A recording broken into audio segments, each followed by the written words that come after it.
The young man looked at his father and said that he knew this day would come. Duke Effenberg looked at his son in bewilderment and asked what day exactly and what he meant. Bastion Effenberg looked at his father with a smile and said that he wanted to marry Luc Bichel. The Duke, in turn, thought with bewilderment, since this decision seemed extremely strange to him. Bastion smiled and told his father not to pretend he hadn't heard, as he had threatened him with this before. Bastion looked at his stunned father and said that he didn't care what he thought, since he had already decided everything. Bastion said that it was a very profitable match. Luc is the only heir of the family. He said the young lady had strength, looks, and talent, and was perfect as a wife. The Duke was stunned and needed time to think, as he knew that his son feared her more than death. The most handsome young man in the kingdom of Bastion, his appearance earned him the nickname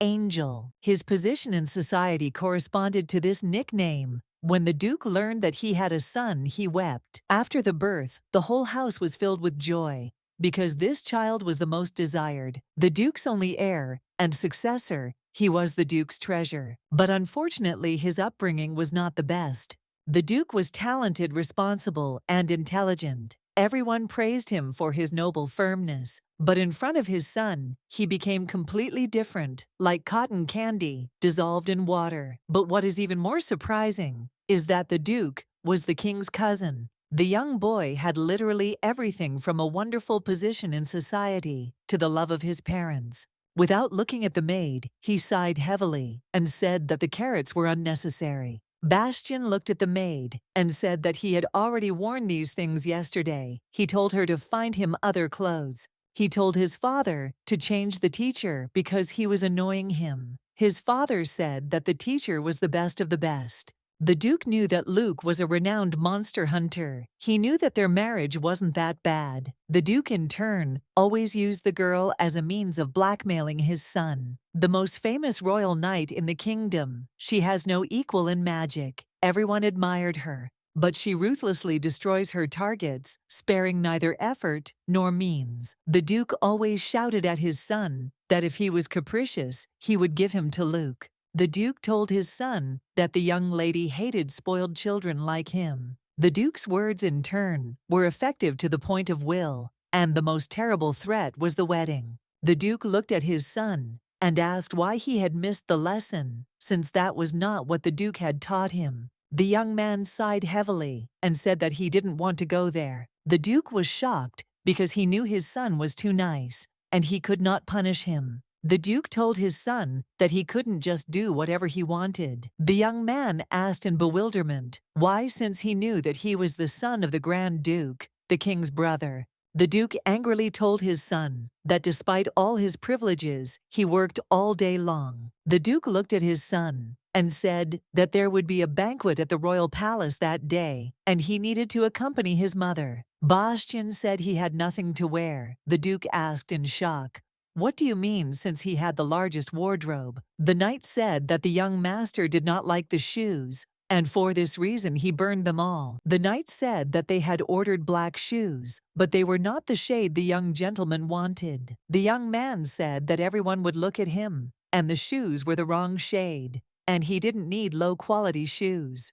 The Duke angrily asked his son how he was going to survive at the Royal Academy, since he not only missed the lesson, but also burned his clothes. The young man shuddered and drooped. A moment later, he said that he was going to the banquet after all, and the Duke sighed heavily. The banquet at the royal palace was a great success. Everyone was having fun and chatting casually. A moment later, everyone greeted the Duchess and her son with smiles. The young man smiled a radiant smile and greeted the guests. The young ladies were simply amazed by the angel who came down from heaven. The young people looked at the Duchess and said with a smile that her son was very handsome and polite. They said he was like an angel, but the Duchess, in turn, knew that it looked like a joke. The young men discussed the banquet that His Majesty had arranged in honor of Victory Day, Luc Bichel. The young lady smiled and said that it was all true, and that Luc was simply incredible. The young man sighed heavily as he passed by all the guests, and they were all talking about the young lady. A moment later, looking at his mother, he called her and asked if he could go out into the fresh air. He smiled and said that he would go out for a short while and then come back right away. She smiled and said that he could go. The Duchess, in turn, was glad that her son at least behaved decently in public. Some time later, the young man was running across the meadow, but a moment later he fell to the ground with a crash and sighed heavily. He was glad that he could finally be in silence. He was able to escape from the hustle and bustle, but a moment later he flinched as he felt a strange sensation. He grew up in love and care, so he never smelled blood, but his instincts were above that. He thought that he should still go back quickly, but suddenly he heard a noise behind him. He was very afraid to turn around, but his curiosity got the better of him. A moment later, turning around, he saw a terrible silhouette towering over him. He was so shocked that he lost his speech. The young man was trembling with fear because he did not know what was in front of him. A moment later, he realized that it was Luke Bishel in front of him. He wondered if she had killed someone. The young man saw her terrible black wings. He had never been afraid of anything in his life. This time he began to fear man from the first meeting. He fell to the ground unconscious. Bastion, in turn, slept peacefully and carefree in his bed. Opening his eyes, he saw his mother, the Duchess, looked at him puzzled, and said that she was very worried. He asked in bewilderment where he was.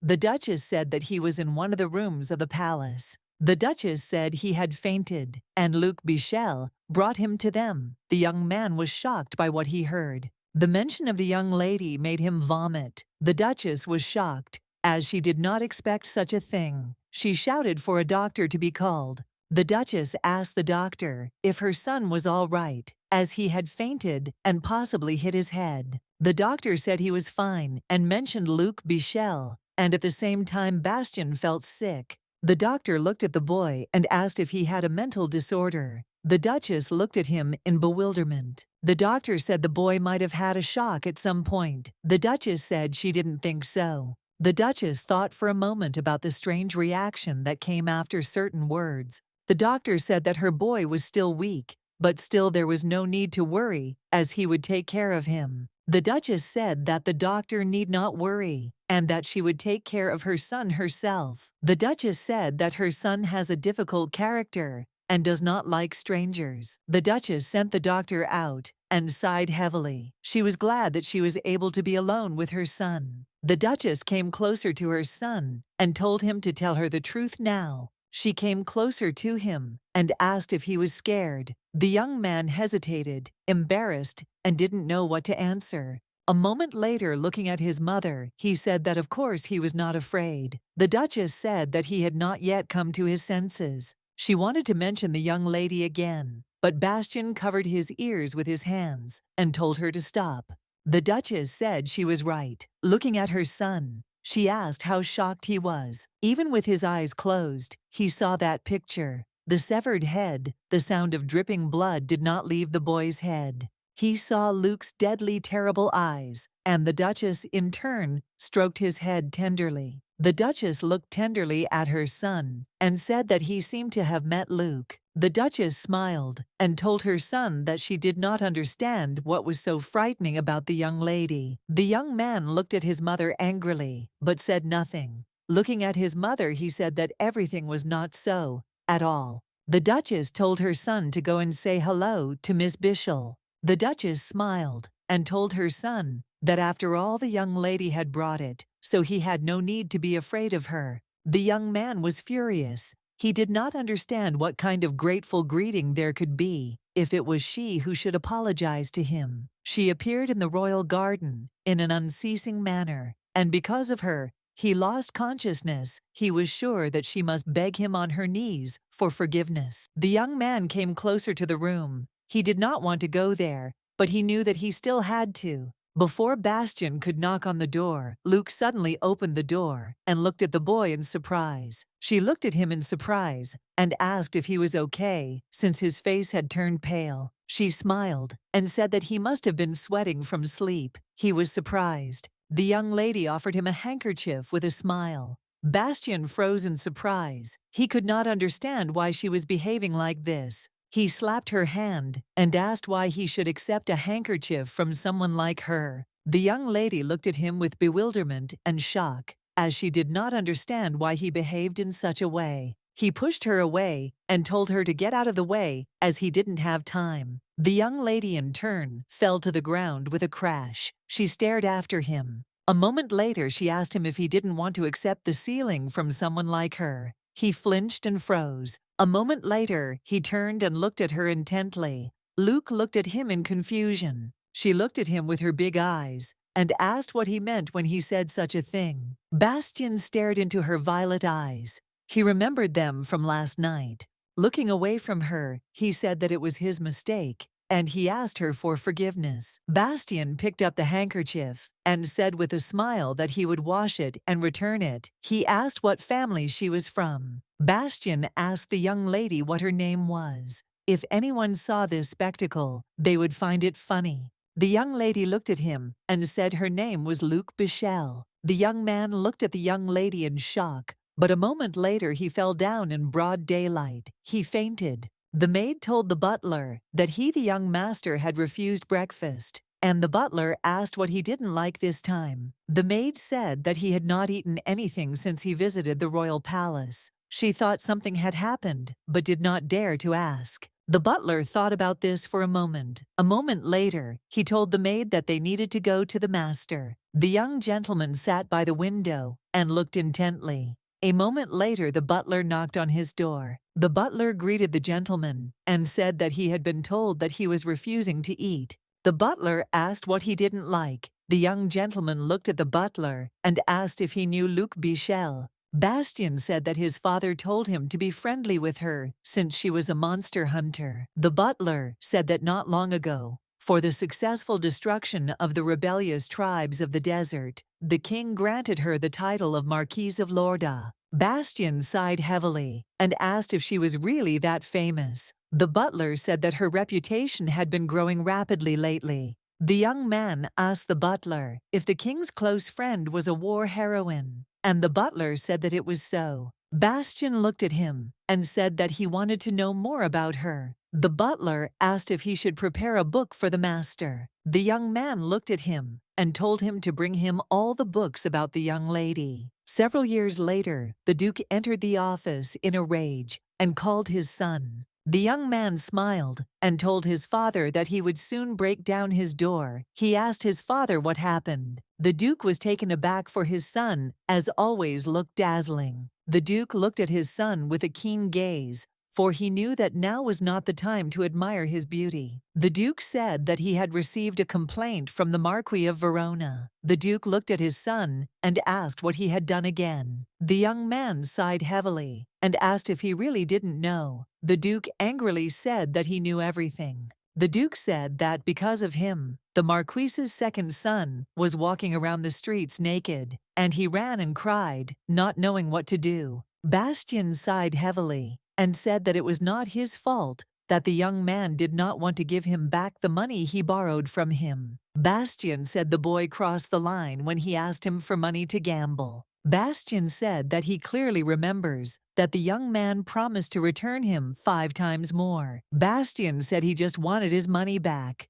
The Duke angrily asked his son if he had really given money to that madman. A moment later, the Duke asked his son what his schedule was today, as his mother wanted to see him. The young man said that he would like to meet his mother, but he had plans today, as he was going to meet Her Majesty. The Duke frowned and asked if the day of the meeting with Her Majesty had really arrived. In this kingdom, the successor of the Duke was obliged to visit the palace once a month, and on that day, he was supposed to hear good news. Queen Christina looked at Bastion with a smile and greeted him. In turn, he politely greeted the Queen and said with a smile that he was glad to see her in good health.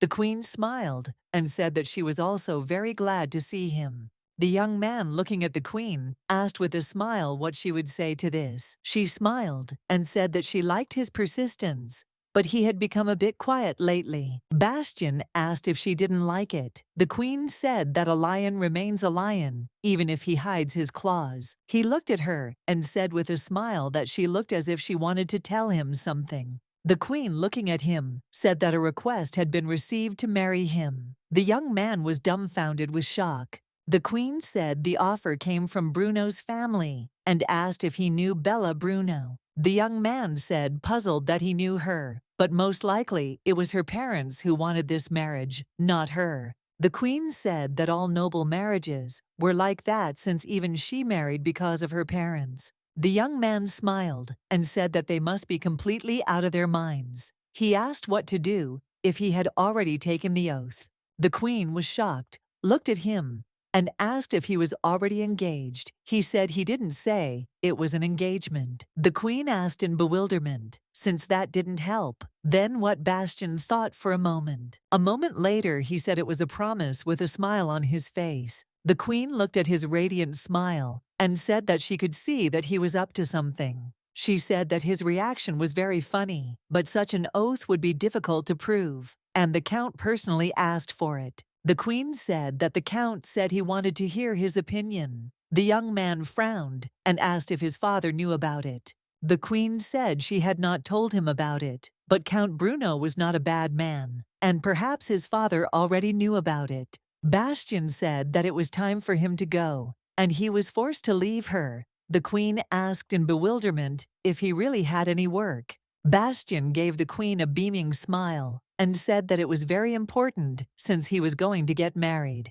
He was riding in a carriage and passed by the garden where he first met Luc Bichel. Bastion, in turn, recalled their meeting and considered his further actions, thinking about the young lady. The butler asked the gentleman where they were going. The young man said that they were going to see his father. Bastion said he needed to tell his father that he was going to propose to Luc Bichel. Bastion looked at his father and told him to stop already. The Duke jumped up in anger and asked his son when he had said that he was going to marry him to Luc Bichel. The young man smiled and said that he expected such a reaction. He asked his father if he wanted to say anything else. Bastion looked at the butler and asked if Gould had brought what he asked him to. Gould sighed heavily, knowing that the slacker was doing whatever he wanted again. A moment later, he handed him the diary. Bastion read the interesting story in the diary with a smile. He said that he had not eaten anything,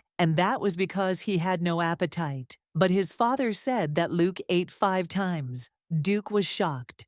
Gould, in turn, sighed his expression, saying that he did not know the young master. Bastion, you read about how he got angry and broke the dishes, after which his father said that, at this rate, he was only bringing the wedding closer. The Duke looked at his son with puzzlement and told him to stop. Looking at the diary, the young gentleman said that every time he said something, his father threatened him with marriage. The young man looked at his father and said that he said he needed proof. Bastion said with a smile that it was time to fulfill his promise. The Duke sighed heavily. He was in shock as he had just realized what he had done. The young man smiled and told his father that he had predicted the marriage of his beloved son in advance. Bastion looked at his father with a satisfied smile and said that he was leaving. The Duke looked at him with bewilderment and asked where he was going. Bastion smiled and said that he was a responsible child who listened to his parent, and he was going to make an offer.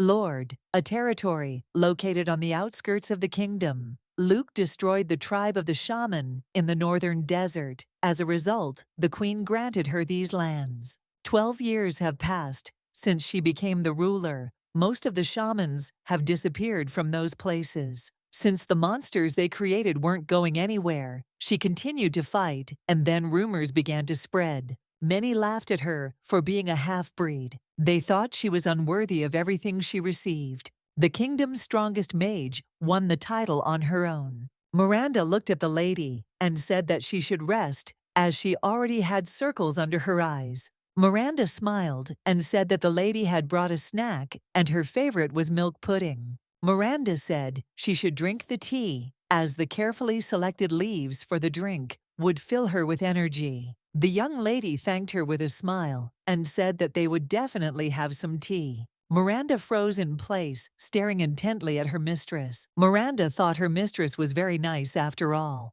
Deep violet eyes, snow-white skin, She was a beautiful lady and very strong. Miranda's loyalty grew stronger, day by day, looking at her mistress. She said that in this world, there was no one more amazing than her. Miranda said she needed to rest more often. Luke said she needed to see the list of people she needed to meet with. Miranda looked at the lady and said that she was trying too hard. Miranda said that Luard needed her, and she still needed to take care of herself. A moment later, the young lady thanked her with a smile for her kind words. The maid, Ellie Klein, ran into the office and called for the mistress in a hurry. The young lady asked what had happened. The young lady looked at her in bewilderment and asked what she meant. Ellie said that he had come to propose to her. Luke asked if Constantine Siena had come again. Ellie would say, using the fact that the beta didn't even mention those awful potatoes, Luke said that she turned him down because he wasn't her type.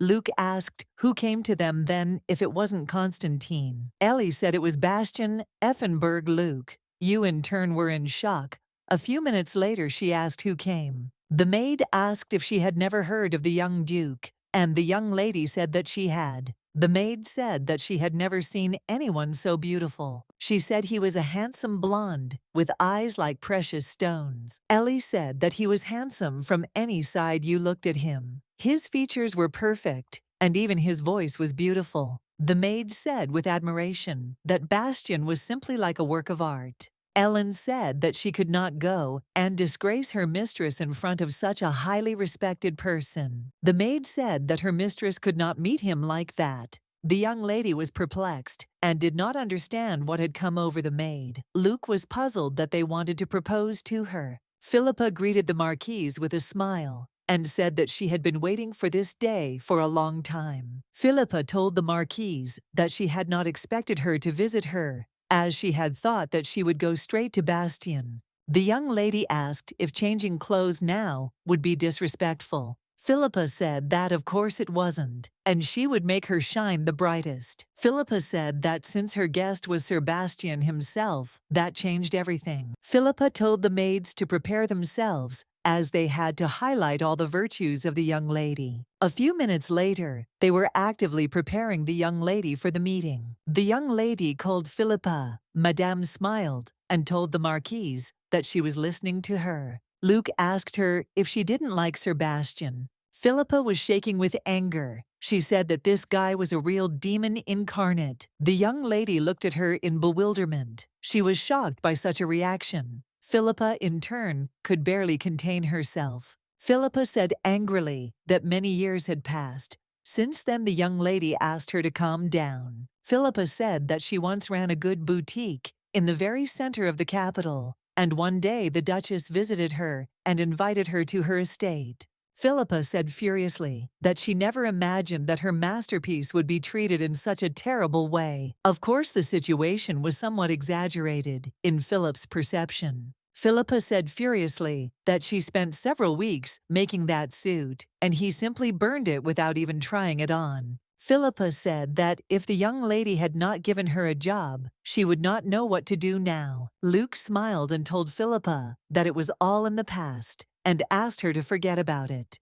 The young lady said with a soft smile that it was thanks to the young man that they met. Philippa was touched by the young lady's words and said that she would do everything possible to make her look perfect today. Miranda looked at her mistress puzzled and worried and called her. Miranda looked at her in surprise and said that she looked absolutely delightful today. Miranda looked at the lady in surprise and asked if she was really going to agree to the proposal. Luke said with a smile that the most famous aristocrat in the kingdom had come to propose to her, and it was quite interesting. Miranda told the lady that she should not agree, and she would prefer Siena instead. Miranda said that Constantine is from a family of marquises, and that he is not such a bad knight. Miranda said that they met often and knew each other well. Miranda looked at the lady and said that she shouldn't explain it to her like that. The young lady sighed heavily and said that Constantine was ugly and she didn't like him. The young lady smiled and said that she was joking and that she couldn't keep the guest waiting long now.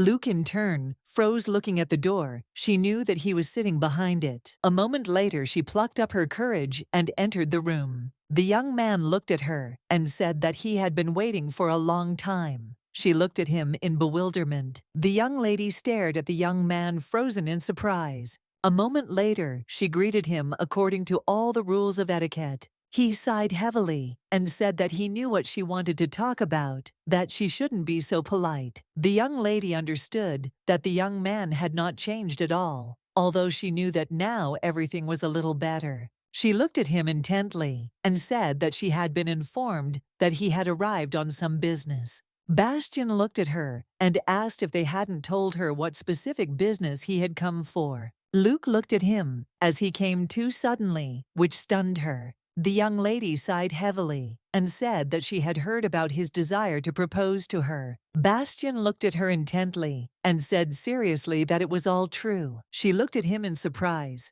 and said that she didn't understand him. He asked in surprise what she was talking about. The young lady said she did not understand why he had decided to take this step, and rising from the sofa, he asked if she was really interested in the reason. He came closer to her and looked at her intently. She occasionally remembered the day when they first met. The young lady was taken aback because he was too handsome, and she thought it was illegal. Bastion looked at her intently and asked if he really needed a reason when a man wanted to propose. The young man looked intently at the young lady and called her softly. She looked at him in surprise as she was waiting for an answer to her question. He kissed her hand tenderly and softly told her that he loved her. Without looking up, he asked her to marry him with a soft smile. The young lady looked at him intently and said that she agreed. Bastion, in turn, looked at her in surprise. Bastion asked in surprise what she just said. He was shocked, as he didn't expect her to agree so quickly. The young lady looked at him with a smile and said that she agreed. After a while, they sat and looked at each other in silence. Bastion froze. He was surprised and could not say anything. Bastion had soft sapphire eyes under long lashes, and he was taller than she expected. He looked at her in surprise and asked if she really liked him. The young lady, looking at him calmly, said that everything was exactly like that. A moment later, she was taken aback, as she did not expect to answer him so directly. Looking at her, he said with a smile that this was still a good start. The young lady frowned. He smiled and said that being satisfied with your spouse's appearance is the first step to a happy marriage. He said that she also looks beautiful. Luke looked at him and said that he was a liar, because both times they met, he fainted. He jumped up. The young lady looked at him intently and said that there was nothing to worry about. She looked at him intently and said that she reacted to her like that when she first saw her. Bastion calmed down and said that even if it was unpleasant, he was very glad that she accepted his offer. He said that he heard that the Marquise's second son had beaten him to it, and so he was afraid that she would refuse him, so he planned to give in. He said he was afraid she would refuse to marry someone she didn't know, and Luke asked in bewilderment what he meant by that. She said that they had already met twice, and he asked in bewilderment when that was. The young man sighed heavily and said that today was their first meeting.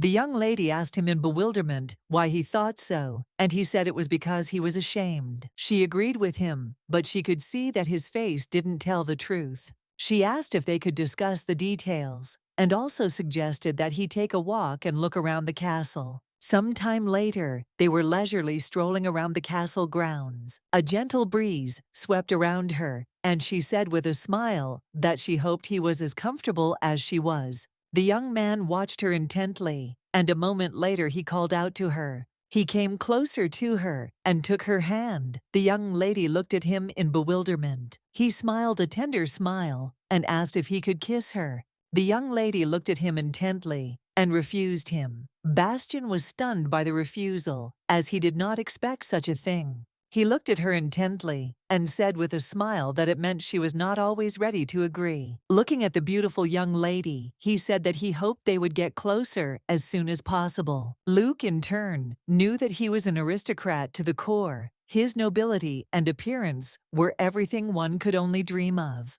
She saw that there was not a single flaw in him, but she still wondered why he decided to ask for her hand. Miranda came closer to them and asked if they were finished. Luke looked at her in surprise and asked what she was talking about. The young lady asked Miranda if she had been waiting for them. Miranda bowed and said that it was true. Luke looked at Miranda and said that in that case, she could meet Bastion. Luke said that Miranda was helping her run her business. Miranda was a little surprised, as she knew that after Constantine proposed to his mistress, he left with swollen eyes. Miranda saw that the man was in a normal state and was glaring at her menacingly. Miranda was puzzled because she knew this was not good. Luke told Miranda to prepare one room. Luke said that the young man would stay with them for a few days. Miranda looked at her in surprise and asked if he would really stay. The young lady smiled and said that it was so he would soon become the husband of the Marquise,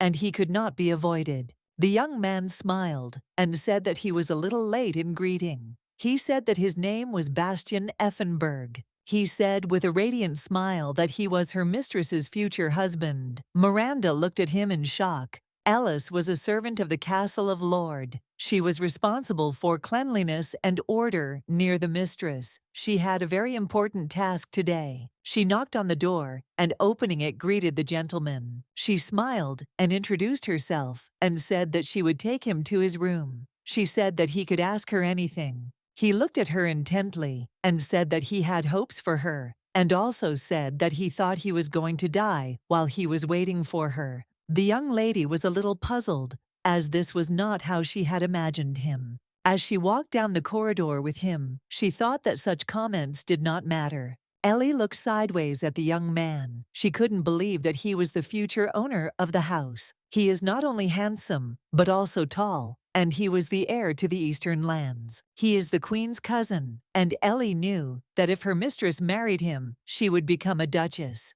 She knew it was excellent, and hoped that the lady's path would be paved with gold. She knew that everyone who looked down on the lady could now take care of themselves. Bastion walked up to the bed and asked if it was Luke who had slept there. A moment later he plopped down on the bed. The maid looked at him in bewilderment. She was in shock and did not understand what she had just seen, since he did not behave as she had imagined. The young man opened the window and said with a joyful smile that she was admiring the view. He picked up a teaspoon and said with admiration that it was the one Luke herself had used. Ellie gave him a puzzled look and said that it wasn't so. She was shocked by his behavior. She said that their estate was on the border, but still they would not allow a guest to use the same things as the lady. He threw away the spoon and said that everything looked miserable and that he was very sorry. Ellie was in shock. She didn't understand that she looked pathetic.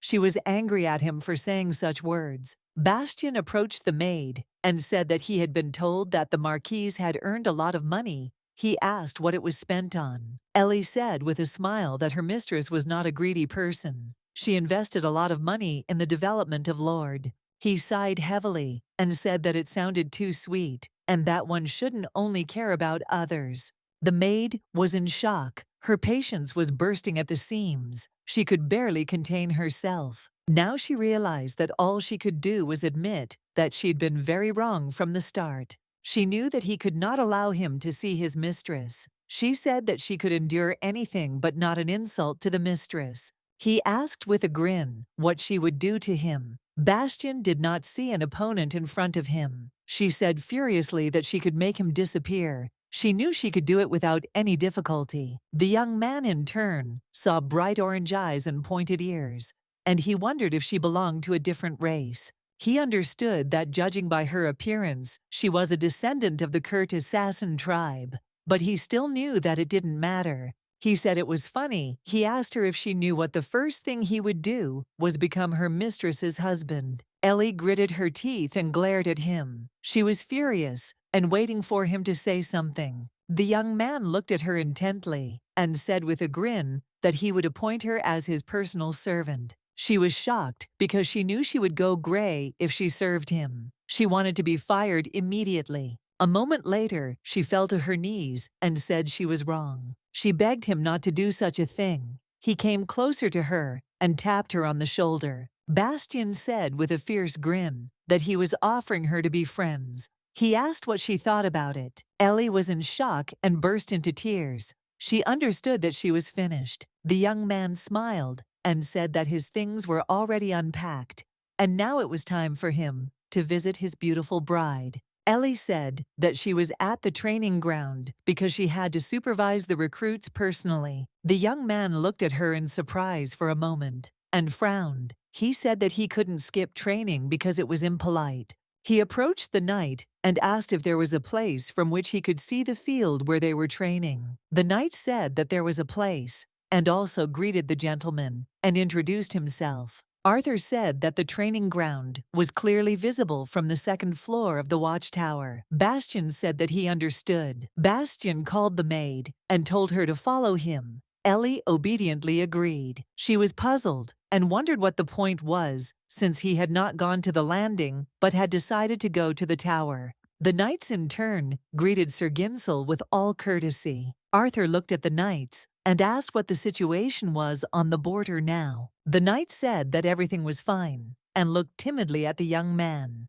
And asking for forgiveness, they asked who was with him, since they had never seen him alone before. Arthur, sighing heavily, said that if nothing changed, he would become the mistress's husband. He said to treat him with respect. The knights were shocked. They looked at the young man and asked Arthur if he was really joking. Arthur looked at the marquise and said that it seemed she had decided to personally train the recruits. The young man looked intently at the marquise. He saw her beautiful smile. He, looking at the young lady with a grin, said that this was senseless zeal on her part. A moment later, he looked closely and froze. He saw her looking straight up, and their eyes met for a few minutes. Bastion, in turn, looked closely at his future wife and saw wings behind her back. He was shocked to see the wings. He remembered their first meeting and shuddered. He closed his eyes, sickened by what he saw, his memories flooding back. He told himself that he needed to pull himself together because he was no longer a child, and he couldn't lose face in front of the crowd. Arthur looked at him in surprise and asked if he was okay. Bastion said with a grin that he was okay. A moment later, the marquise flew up to her future husband, surprised that he was watching her. Bastion froze in surprise as he looked at the beautiful lady. He was glad that she didn't notice anything. He asked if she could remove her wings. Bastion said he thought they were tearing her clothes. The young lady sighed heavily and said that this had happened before. She said that he had seen them before, although she had little control over her body then. Bastion froze in surprise, as he turned out to be more timid than expected. The young lady came closer to him and called him as she saw his anxious state. She screamed at him to hold on because she couldn't lose consciousness again. He flinched at her words. A moment later, he covered her mouth with his palm, and the young lady froze in bewilderment. He came closer to her and asked with a grin when this happened. She didn't answer. He asked again with a fierce grin. When this had happened, she mumbled something. Bastion looked at her and said that this was the answer Ellie called her mistress. Ellie and Arthur looked at the young man with anger and wariness. Ellie told the lady that the beta had only ordered, and they would gladly kill him. Luke was told by the maid that it was not allowed to do, that he asked why it was not allowed, and also said that it would leave no traces. Luke smiled and told her to calm down, since he was her future husband. Arthur said that if nothing unexpected happened, he would still stay. Bastion came closer to him and asked him angrily why he kept saying such things. Arthur looked at him and said that it was because nothing had been decided. Yet Bastion said that the main thing was that they both agreed. Arthur said that Loard is a land granted personally by the Queen. Although the Marchioness does not have much influence, she still holds a noble title. Arthur looked at the young man and asked if the Duke approved of this marriage. Bastion did not expect the question. A moment later, he asked with a grin if this detail was really that important. Ellie asked him angrily what he was saying, because she could see that he was simply crazy. Arthur asked if it wouldn't be a good idea to send a letter to the Duke's family. He said it was necessary to make it clear that they were not involved in this. The young ladies asked in bewilderment why this should be done. Arthur said that he was the future Duke, and could not marry just on a whim. Bastion looked at his future wife and told her not to listen, as it was not important. The young lady was puzzled. She said that she almost became the main character of this madness, and they were just trying to fool her. Bastion asked angrily who she took him for. He said that he had something prepared for this occasion. He came closer to me and opened the box, which contained a ring. She asked in bewilderment what it was. The young man knelt before her and waited intently for an answer. Ellie was in shock. Luke froze and stared at the beautiful ring he presented to her. Everyone present shouted at her not to accept the ring. She smiled and said that she had already done everything. Arthur was shocked, as he was sure that it was a family treasure. The young man said with a fierce grin that now everything was decided, and from now on they were connected.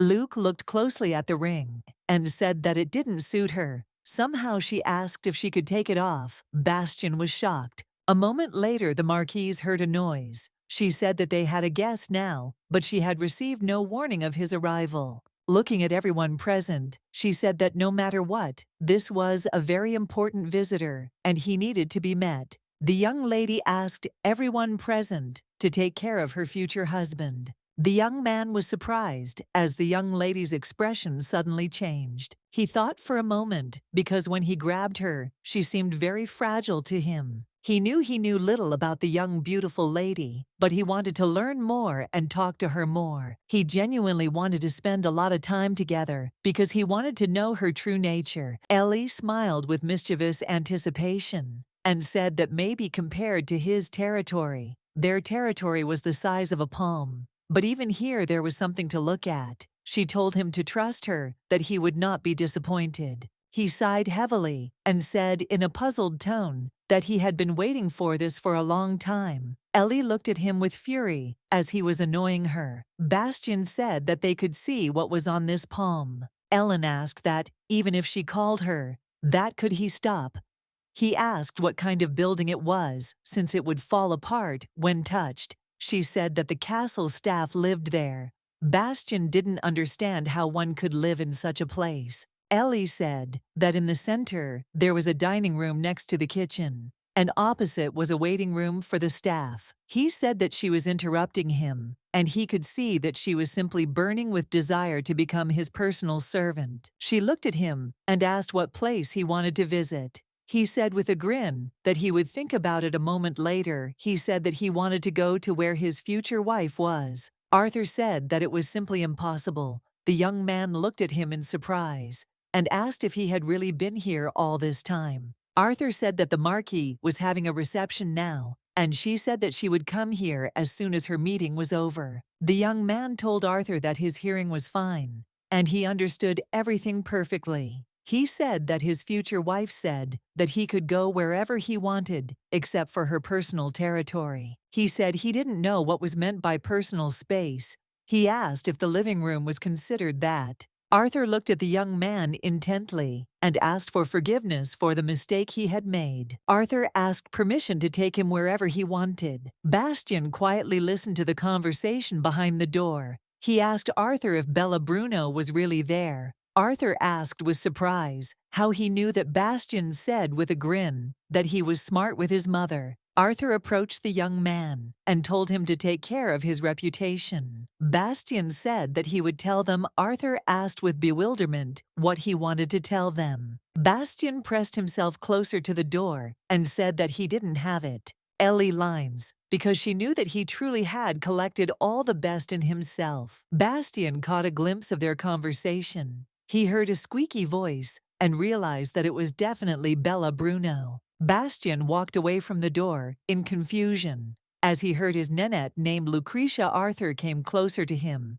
in bewilderment and asked what was the matter. The young man looked at the knight with bewilderment and asked if Luke was his real name. Arthur said he was right. Bastion asked angrily why she called her Lucretia. He was confused. Arthur sighed in surprise and confusion as he realized that he needed to explain everything. He said that the lady is the knight of Duke Bruno's daughter. During her knighting, she swore an oath of allegiance to Lady Bella. Arthur said that they had a special relationship. Bastion was shocked by what he heard. He shouted that this would not happen again. A moment later, he opened the door and burst into the room. He called his beloved Lucretia with an embarrassed smile. He said that he missed her so much that he could not wait any longer. A moment later, they sat in silence, looking at each other, Luke, in shock at everything that had happened. Bella looked at the young man angrily and said that she had been thinking about him for a long time. Bastion looked at her in bewilderment and asked why she was thinking about him. Luke was shocked. She wondered why she sat between them, as she could see that the situation was very tense. Bastion sighed heavily as he looked at the young lady, Bella Bruno, the second daughter of Duke Bruno, one of the two leading families in the kingdom.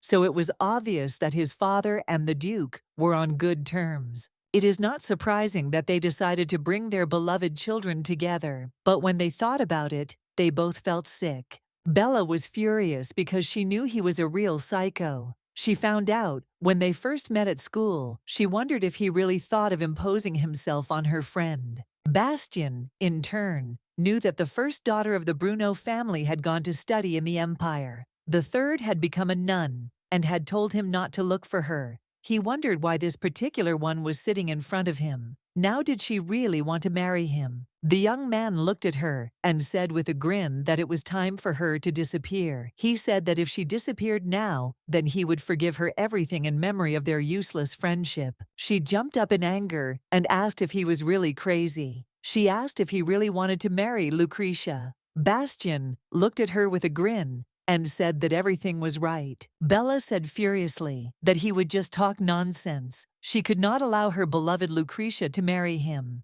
He smiled and said that he couldn't lie. He asked if she had forgotten what a sensitive nature he was. Bella was furious. A moment later, the young man looked intently at his future wife. He looked at her and said that he came because he could not stand it. Luke looked at him in confusion and asked what he was talking about. A moment later, he came closer to her and said that he was eager to see her. She froze in bewilderment. Bella hit the table with fury. Bella looked at her friend and told her to look at him because he was a real psychopath. Bastion looked at her in bewilderment and asked if she thought that if he were one, he would have come to this lord. He kissed her hand with a smile and said that he did it only because he was crazy about the young lady. He looked at her hand and noticed that she did not take off the ring. Bella said with fury that she had just seen a dirty grin on his face. He asked in bewilderment why she was looking at his face. Luke looked at them and told them to stop their frolicking. Luke looked at Bastion and said that Bella Bruno was a very dear person to her and asked him to be more polite with her. The boy looked at her with bewilderment and asked even if she had low standards, why Bella? Bella yelled at him with fury and indignation to watch his words. Luke sighed heavily and said that they were both important guests and they needed to get along. Bella looked at her friend in shock. She asked if she really wanted them to get along. The voice asked her friend if she really agreed to marry him so that they wouldn't get married. Bella, looking at the young man, asked her friend if it was because she said that she would jump into the sea if she married him. Bastion froze in shock. He looked at them and asked what she was talking about. Bella said that marriages between aristocrats are always between families, so she told her friend that she would rather die than marry him. He asked her in bewilderment what the matter was. Bella looked at him puzzled and asked if his pot was really not cooking. Bella said that Luke had simply decided to marry him instead of her. The realization that it was all a pretense washed over Bastion. He had been wondering why she had agreed so easily, and now he understood everything. Luke Bichel is known throughout the kingdom. She has earned recognition and achieved great success. The young man was in shock, but he knew that now was not the time to rest, since he still had the advantage. The title, mountains of money, and most importantly, perfect appearance. He wondered what could be even better. He had always been honest with himself, and now he realized that he could not give her as much as he had previously thought. He wondered what if it was true, and she had decided to marry him because of her friend. He wondered what else he was supposed to think about now, other than this.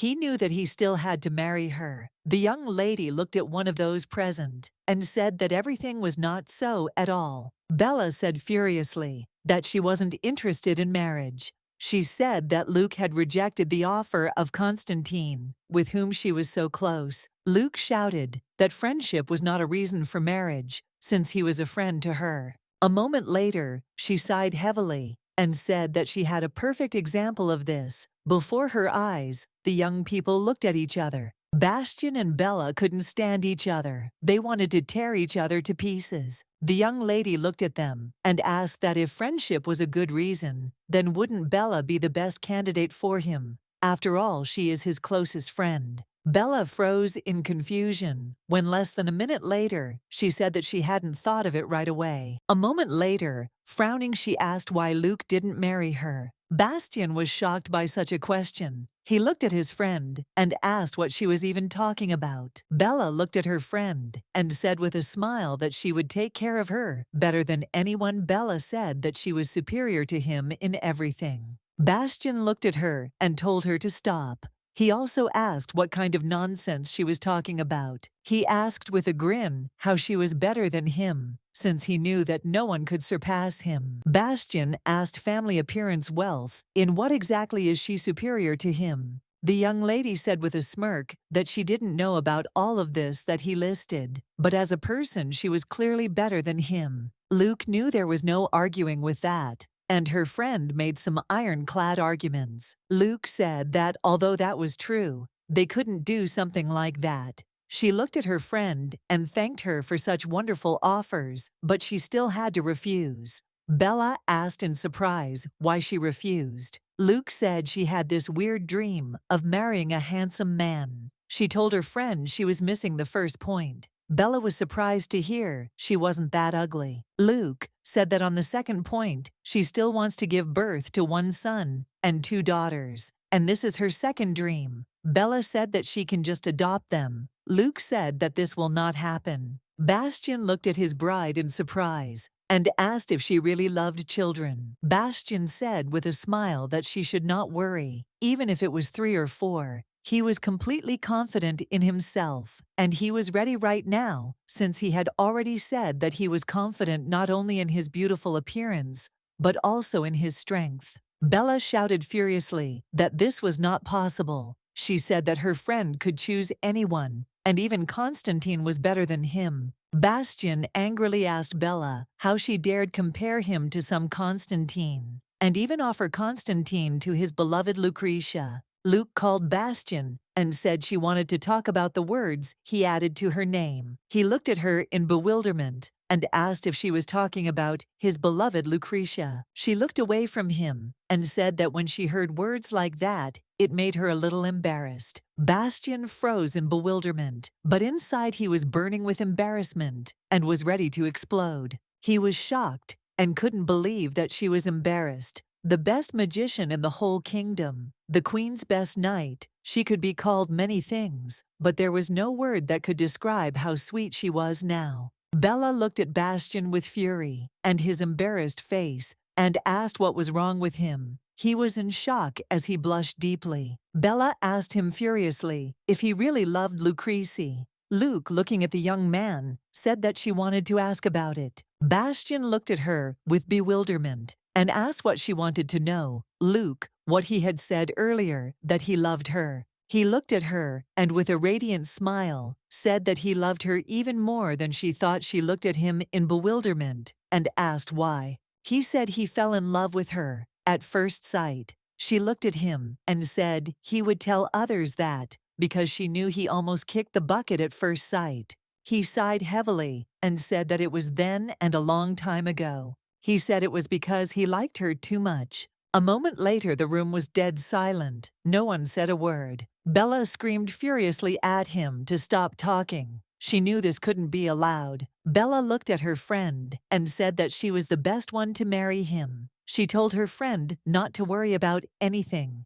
and she would solve everything. Luke started to calm his friend down and said that she didn't mind. Bella yelled at her friend not to worry, and she would figure it out. A moment later, she ran out of the room. Luke sighed heavily and said that she completely forgot that Bella liked to do. And then think? Luke looked at the young man and said that they needed to go to the capital immediately through the portal. The young man looked at her in confusion and asked what she meant. The young lady said that if Bella wanted something, she would go all the way until she got her way, and given her departure, there would soon be another marriage proposal in the Duke's family. The young lady said that before that happened, they had to get ahead of her. The young lady looked at her companion and asked if he could not do this. She said that she understood his feelings and that he did not need to accompany her at all. The young man looked at her and said that he was going. And that was his firm decision. The young lady asked, in surprise, if it was true. Bastion said that he did not know what kind of misconception she had about him, but he was quite capable of going. She looked at him and said she didn't think it was a delusion.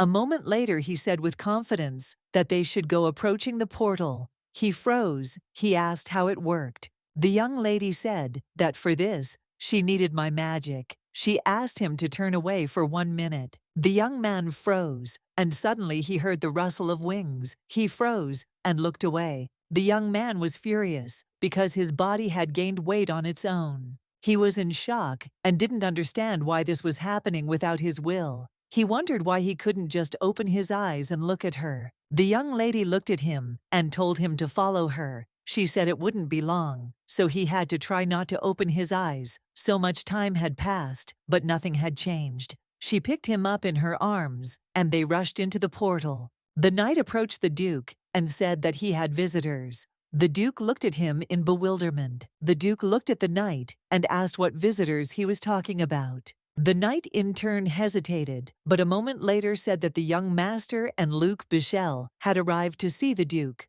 The Duke froze in shock. He thought that his son was a complete idiot. A moment later they were sitting in the living room, eating, the atmosphere very tense. The Duke sighed heavily, and looking at the young lady, said that it seemed his son had caused her a lot of trouble. The young lady said with a smile that she was not sure they understood what he was talking about. The Duke, looking at his son, said that he meant that he knew his son, and could imagine how tiresome and tedious his antics were. The young lady smiled and said that she did not think he was tiresome and tedious. She said that on the contrary, he came to propose to her. The Duke sighed heavily and said that he was very sorry for taking up her time, as he knew that she was a very busy lady. A moment later, the Duke looked at her in bewilderment and asked what was on her finger. She looked at him in bewilderment and said that she did not understand what exactly it was. The Duke shouted furiously that the ring on her finger was a family heirloom. The young lady stood dumbfounded, but a moment later she said that she knew about it. She said with a soft smile that she was flattered because it was so beautiful and elegant. The Duke looked at her and asked permission to clarify one thing. He asked if she had accepted his proposal. The young lady said sharply that of course she had accepted it. The Duke, gritting his teeth, said that they must break off the engagement, and she gave him a stern look and said that she would not even think of doing so. The Duke, in his fury, said that he had already made an agreement with the daughter of Bruno's family. The young lady said that her agreement had been made earlier. The young lady said that Her Majesty had long ago promised her that she could choose any man she liked as her groom. Luke said that his lordship may be Her Majesty's uncle or the ruler of the kingdom, but she doubted that he could disobey her order. The young lady dealt him a fatal blow. Bastion, in turn, was simply shocked by his future wife. He saw that she was simply a delightful person. He knew that she was simply incredible. The young man said that his father was a duke, the great ruler of the eastern region of the kingdom,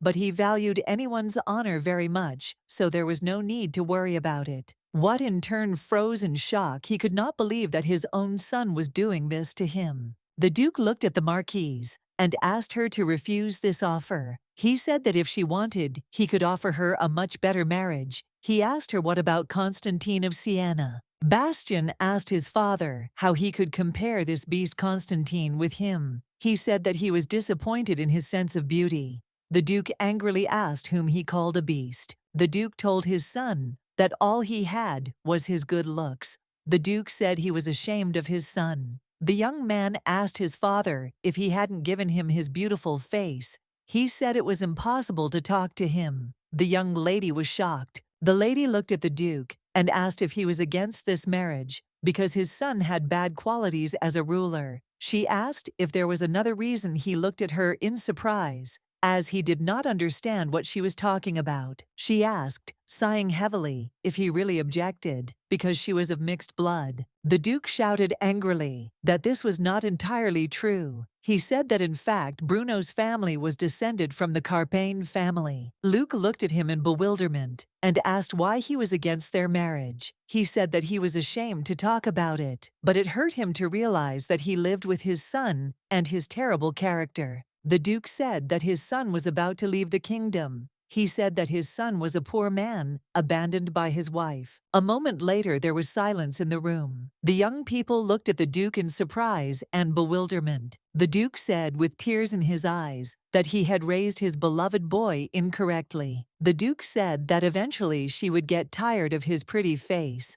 He said that she already knew about his sharp tongue. The Duke said that since he was his son, he would always remain a sweet boy in his father's eyes.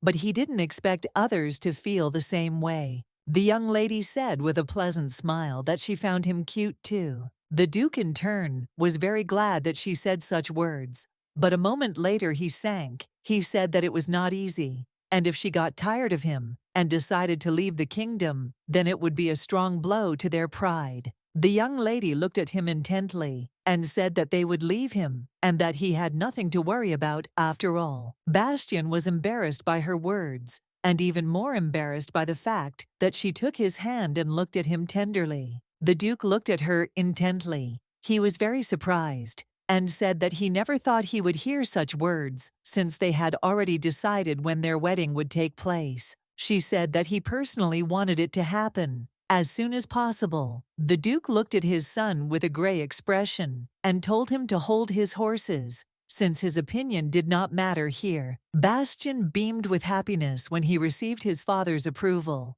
He looked at his father with a smile and asked when he ever took his opinion into account. At that moment, something changed in the young lady's thoughts, but of course the young man did not notice it. Luc Bichel thought about Bastion Effenberg, a man who stood out in no way except for being the Duke's heir. Moreover, he became famous throughout the empire solely for his handsome face and sharp tongue, but he became Lord Bastion. In this chaotic world of aristocrats, where one or two illegitimate children hardly attract attention, it will not be difficult for her to shut him up. She knew that trust was a different matter entirely. She remembered that he had said that he loved her. The young lady thought that love was a ridiculous feeling. She knew that it was very ridiculous. From the start, the heir of the Duke proposed to her. She knew that she, as an ordinary marquise, had no worthy reasons to refuse him. She thought that it was strangely different from the various battles.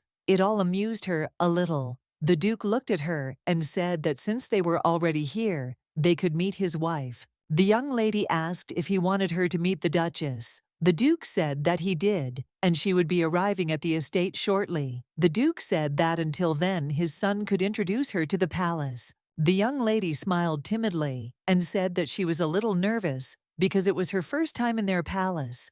The young man smiled and said that she could believe him. Whatever she expected, what she was about to see would be beyond her imagination. Opening the door, they saw the maids. The servants took him into account and bowed politely to them and asked the young master how many suits he wanted to change today. The chef smiled and asked the young gentleman if he had decided what he would eat today. The chef said that they had everything he preferred. A moment later, he began to list all the exquisite dishes that the young gentleman preferred. The cook smiled and said that one word from him, and he was completely at his disposal. A moment later, they were walking to the stables. The young man smiled and told the young gentleman that his horse was being groomed, as always as luxurious as possible. The young lady looked at the horse in bewilderment, wondering if she had really seen diamonds on the horseshoes. The young man smiled and said that the people who served here definitely worked at a special level of refinement. He said that the same should be true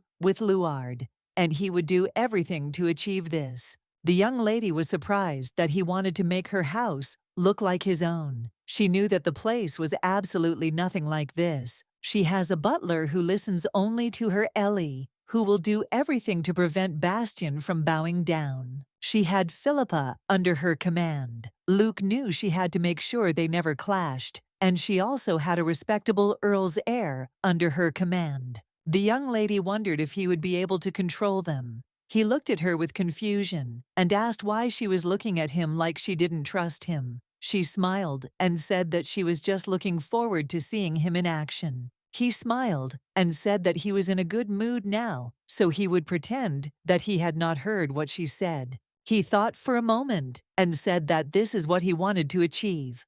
Luke looked at him in confusion, as she did not understand what he was talking about. He smiled and said that it was the first time he had achieved something on his own, and Bastion, in turn, was very proud of himself. A few minutes later, looking at the young man, she called him. She said that everything he had was truly amazing. She said that he had something that ordinary people could not get, even if they worked all their lives. She smiled and said that she was born with nothing and had to work hard to achieve everything she has now. She looked at him with a hard gaze and said that she didn't want to miss this opportunity. She said that he had previously told her that he loved her very much, but still she was not one of those who believed in love at first sight. He looked at her in bewilderment and asked what exactly she was trying to say by that. She looked at him and said with a smile that when she imagined that he would belong to someone else, she didn't like it. He looked at her with bewilderment. He wondered if she was not happy to have him, but at the same time did not want him to belong to someone else. He looked at her intently and told her to continue her speech. Luke, she wants to say that from now on, she will keep him with her and just look after him. She said that she will achieve her goal, even if it is possible through marriage.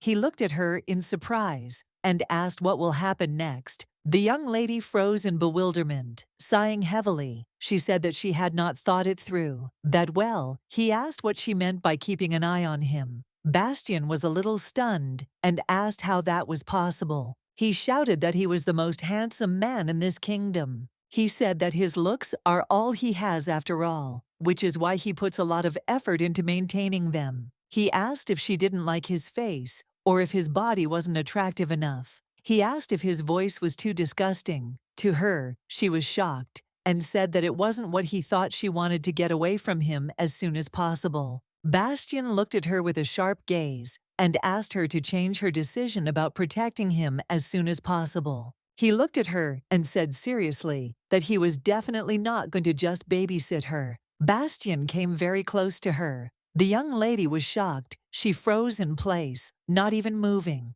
He whispered quietly in her ear that he absolutely did not agree to wake up their honeymoon in this wretched old palace. He came even closer to her and said that for this reason, it was still better to agree. The young lady was shocked as she found the scene very creepy. He said that they had talked about their first sacred night together. He asked if it shouldn't be at the best time and in the best place.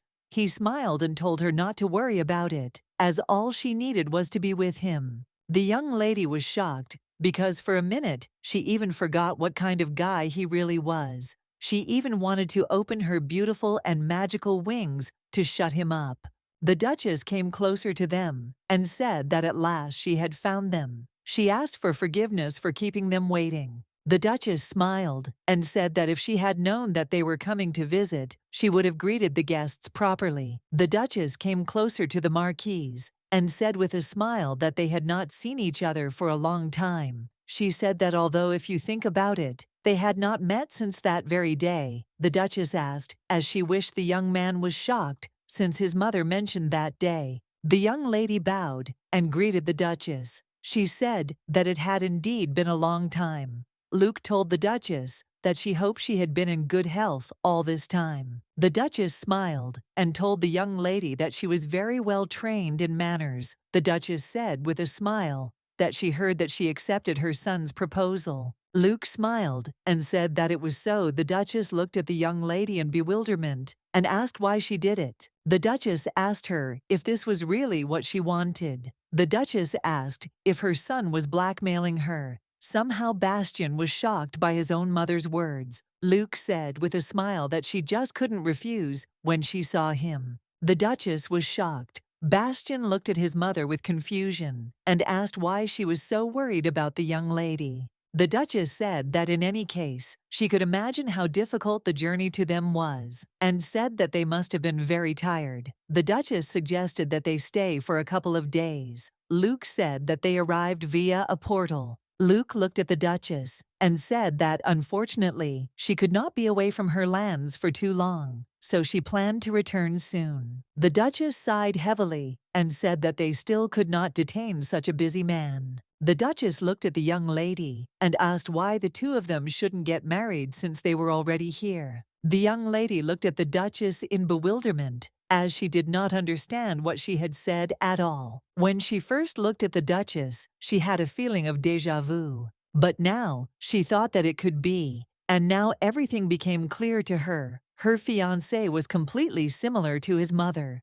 Luke said that she accepted her offer, but as she knew Lord Bastion had no official title, and she was still a marquise with territories under her control, although it was nothing compared to their large holdings. She said that because of this, she thought it would be more appropriate to hold the wedding on her estate. The Duchess looked closely at her son. She sighed heavily and said that she thought they had already discussed all the details. The young man said that they should have let them talk in peace first, since they had only spent half a day together. The Duchess said she thought they had already heard that she had visited Bruno's palace today. She said they were absolutely upset, and now she believes you will do something about her soon. The Duchess said she agreed with the young lady, and she is a marchioness, and their kingdom and her son still has no title. The Duchess told the young lady to still understand what position they are in now. The young lady looked at her in bewilderment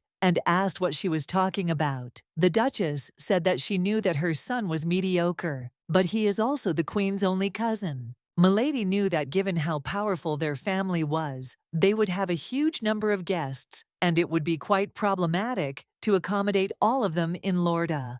The Duchess said that it was also better to have the wedding as soon as possible. She said that if it was a burden to her, then at least the paperwork should be done. The young lady asked in bewilderment if that was really possible. She said she felt the process would take at least several months. She said the Duchess was now in a desperate situation, and their refusal could seriously undermine her position. The Duchess said that if they now said that everything was predetermined and apologized, it would save her face. The young lady, in turn, understood that this was a very good solution to this problem. The young man looked at his mother and told his bride that he agreed with his mother. He said that he had told her from the beginning that he wanted to get married as soon as possible. He said that he would do everything in his power. The young lady looked intently at the young man. She knew that all he had was good looks. She knew that his beauty was definitely worth a lot of effort. He looked at her with a smile and said that he would do everything to make sure she had the best wedding ceremony. He asked her if she would tell him yes.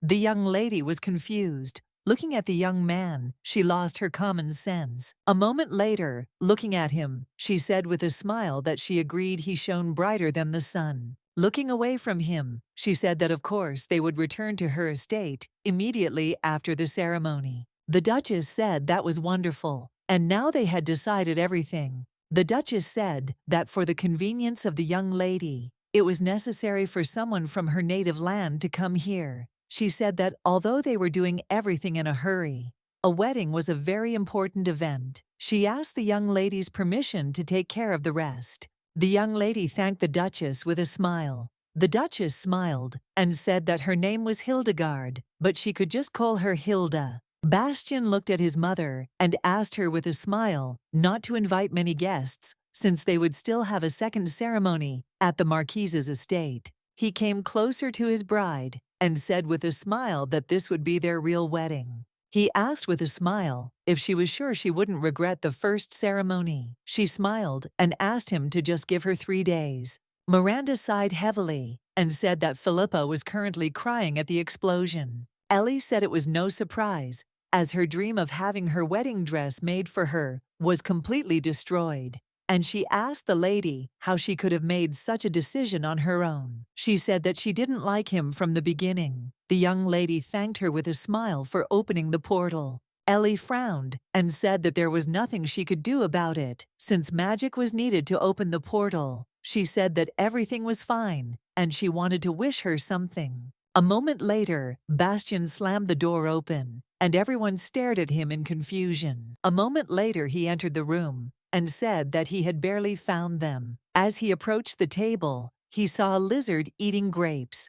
Ellie saw his scary and angry gaze directed at her. A moment later, he looked at the lizard in surprise and asked what it was. He said he was very cute. Ellie was shocked that he was hugging her. The young man looked at his bride and asked if this was her lizard. Bastion asked if he could take her for a walk. Ellie was shocked. She begged the lady not to do this to her. The young lady thought about the blowing, but later said with a smile that, of course, he could take her. Bastion said with a smile that it was very beautiful and called his little one Boo Boo Ellie. With her eyes told her mistress that it was unfair and she didn't like the name he gave her. Luke, in turn, asked his maid for forgiveness, but she could do nothing. Bastion gathered all the servants and said that he demanded that they work off the salaries that he personally paid them. All the servants who had gathered bowed obediently and said that they were at his personal disposal. The young master said that the wedding would take place tomorrow at noon in his villa. He told them to cancel all other events immediately. Bastion said that he had already booked all the capital's boutiques in his name, so they were free to spend as much as they needed. He said that they should not skimp on anything and buy only the best. He said that even if the item was booked by someone,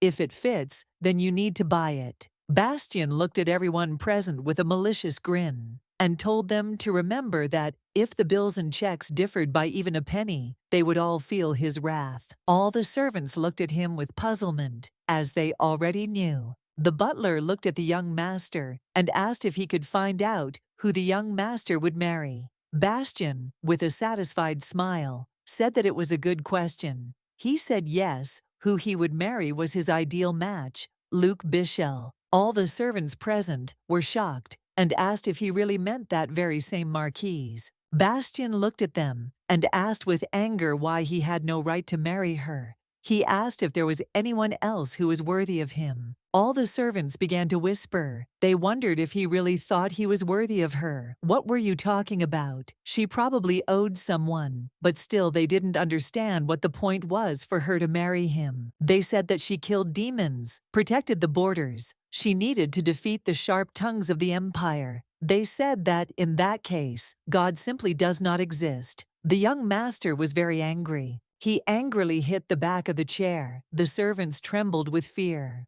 A moment later they bowed obediently and told the young master that he could rely on them and they would do everything. They said they would do everything to make the wedding perfect for Luke Bichel's sake. Of course, Bastion told the butler to refuse them all. Gould sighed heavily and told the master that they couldn't just refuse all the guests. The young man said that he already knew who he would invite. Bastion told the butler to send personal invitations to everyone on the list. He looked at him in surprise and asked if this was really a guest list. The butler looked at the list. The gentleman presented him with puzzlement and said that it was simply unthinkable. You were on the list. Eugene Sorel, Duchess Bruno, and Constantine Siena. The butler looked at the young master with a puzzled expression and asked if he was only inviting other people. Bastion looked at the butler with a satisfied grin. The young gentleman said with a smile that, to be honest, there were a couple of people there that he would not invite, but that would only cause more trouble. He said that he had chosen the guests carefully. The butler looked warily and with disgust at the lizard that was eating grapes. The butler sighed heavily and thought that apparently the master liked animals that looked like him. The butler smiled and said that he thought he had invited Eugene Sorel because he might be present at the royal palace. He asked why the others. Then the butler asked when he had managed to meet Constantine. The young man sighed heavily and said that he had not met him, but from now on he would like to. The butler said that he asked not to invite him. The young man smiled and said that if you tell him directly that Constantine was the only one he wanted to invite. Bastion asked the butler to receive him with special respect and also to make sure that he would sit in the front rows. He smiled a bright smile and said that he should of course be seated so that he could not see Luke's face. Bastion told the butler to find the perfect place so that he could not see anything, but he looked at him sharply puzzled. The butler asked the gentleman what he was even saying. Bastion asked why he needed to see his bride. He said that Constantine was his guest, and it was enough for him to see only him, since Constantine was the one who dared to send a proposal to the marquise. The young lady sighed heavily and said that she felt like vanilla pudding. The maid looked at the young lady and asked if she needed to make some dessert. Luke said that there was no need to do that, as she had already had enough sweets for today. Since early morning, she'd been working without rest and preparing for the wedding. She wondered if she was being tortured, so she asked the maid if this was the last procedure. The maid looked at her in surprise and said, "Of course not." She said that after they finished with the upper body, she should try on the dress, and then they would go back for a Thai massage. The young lady was puzzled, as this spa was recommended by her fiancé, and she had never resorted to such procedures before. The young lady looked at the maid and said with a smile that she was a master of her craft. Luke looked at her and asked if Bastion was often here. The maid tensed up. Luke looked at the maid with bewilderment and smiling said that it was too early for her to grow old. The maid said that she didn't seem to know, but every time the young gentleman visited their salon after him, all the employees would drink themselves to death all night. The young lady asked in surprise, "Was it really that bad?" The maid cleared her throat and said that she knew she was not allowed to ask such a question. But she still had one question in mind. Looking at the young lady, she asked why she chose him. She was worried about Luke's choice. Luke said with a smile that he was very handsome, and everyone present shuddered at these words. They were shocked because they understood that the marquise had spent a lot of time in the fields and now knew no one better than him. The maid said that there were many kind and handsome men in the world. The young lady smiled and asked if they could recommend anyone to her. She knew that the owner of such a luxurious spa definitely knew more beautiful people than she did. She knew that she finally had a chance to update her hot collection. She smiled a sly smile and told the lady not to worry, as she would definitely not be disappointed. She asked what she thought of Riccardo Ende. He was the second son of the Duke and also had a bright future ahead of him. Young lady, you in turn firmly said that he is not her type. She was asked, what about Marquis Einstein? He is the head of the Order of the Knights of the Feminine Rose.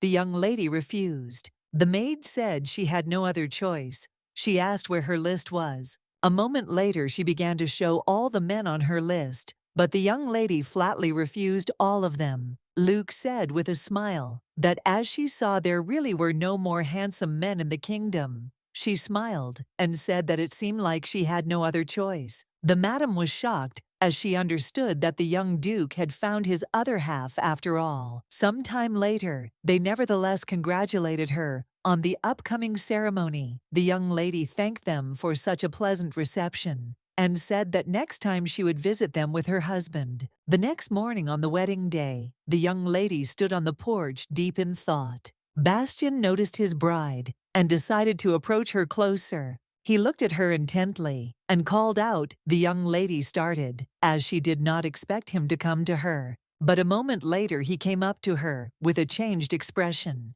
He said that she had come early. The young lady looked at him and said that she was just a little worried. He said that he understood that this was all completely unusual for her. The young lady looked intently at her fiancé, for he seemed to want to say something to her. She looked at him with a soft smile, asked him to continue his speech. She said that she saw that he wanted to tell her something. He, looking at her timidly, said that he was ashamed to talk about such things. However, he said with a smile that he hoped she would love him with all her heart. He smiled softly and said that that was all he wanted. The young lady froze, looking at her groom. After all the preparations were finished, the young lady looked in the mirror with surprise.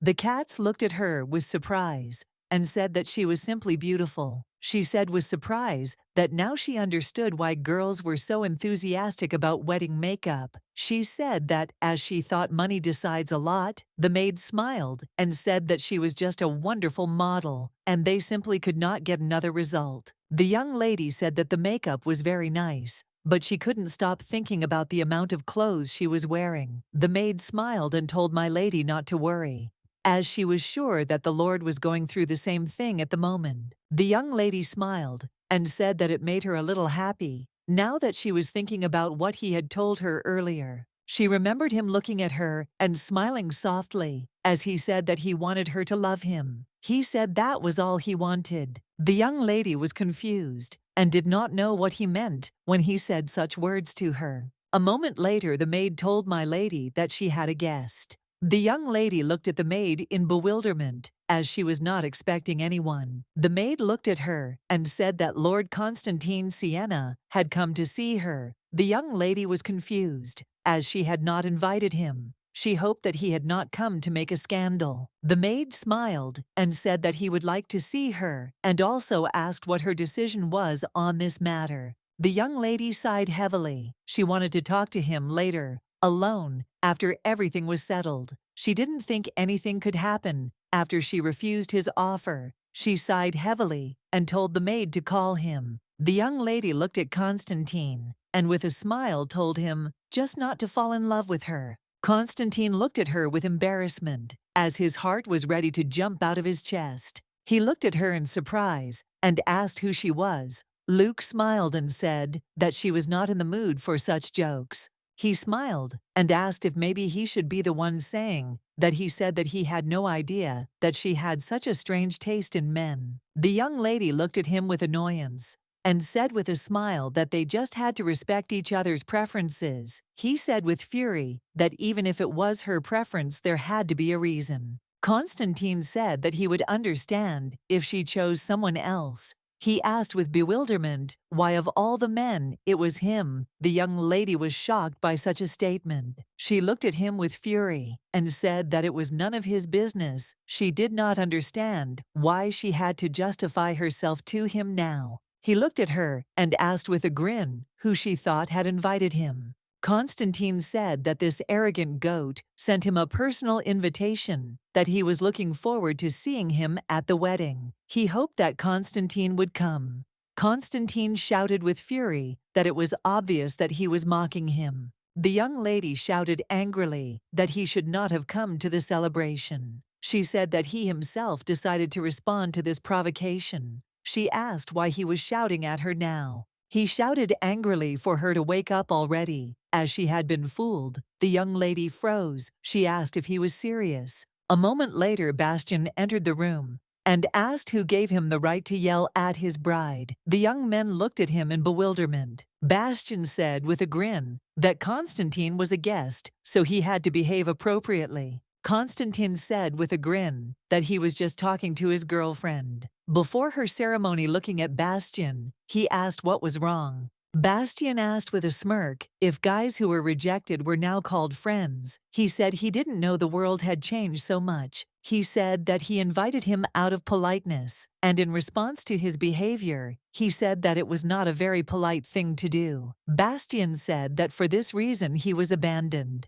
Constantine angrily asked if he had finished his dialogue. Bastion approached his bride and said that of course he was not finished, but still he said that he was busy, and so he would stop there, since now they had to get married. Bastion told Constantine that he could enjoy the ceremony for now, and later when he was alone, he should think about why he was rejected. Bastion said that he already had a couple of guesses. Bastion's son of the young man, and said that they would be busy both day and night, so he should not even plan meetings with Luke. Constantine, in turn, was stunned by what he heard. Sometime later, the newlyweds stood at the altar where the wedding ceremony took place. The guests, in turn, experienced different emotions at the celebration. The Duke and Duchess cried with joy. They were very glad that their only son was marrying a beautiful girl. The young lady was a little puzzled, as there were fewer guests from her fiancé's side than she expected. But a moment later she noticed the middle guest, Eugene Sorel. She was confused and did not know what he was doing. At the celebration, the young lady reassured herself. She thought that he probably came as a representative of the queen. She knew she had to pull herself together and focus, because this was a very important moment. A moment later, the priest, with his authority, pronounced them husband and wife. The young lady sighed heavily, as she was very tired after the ceremony.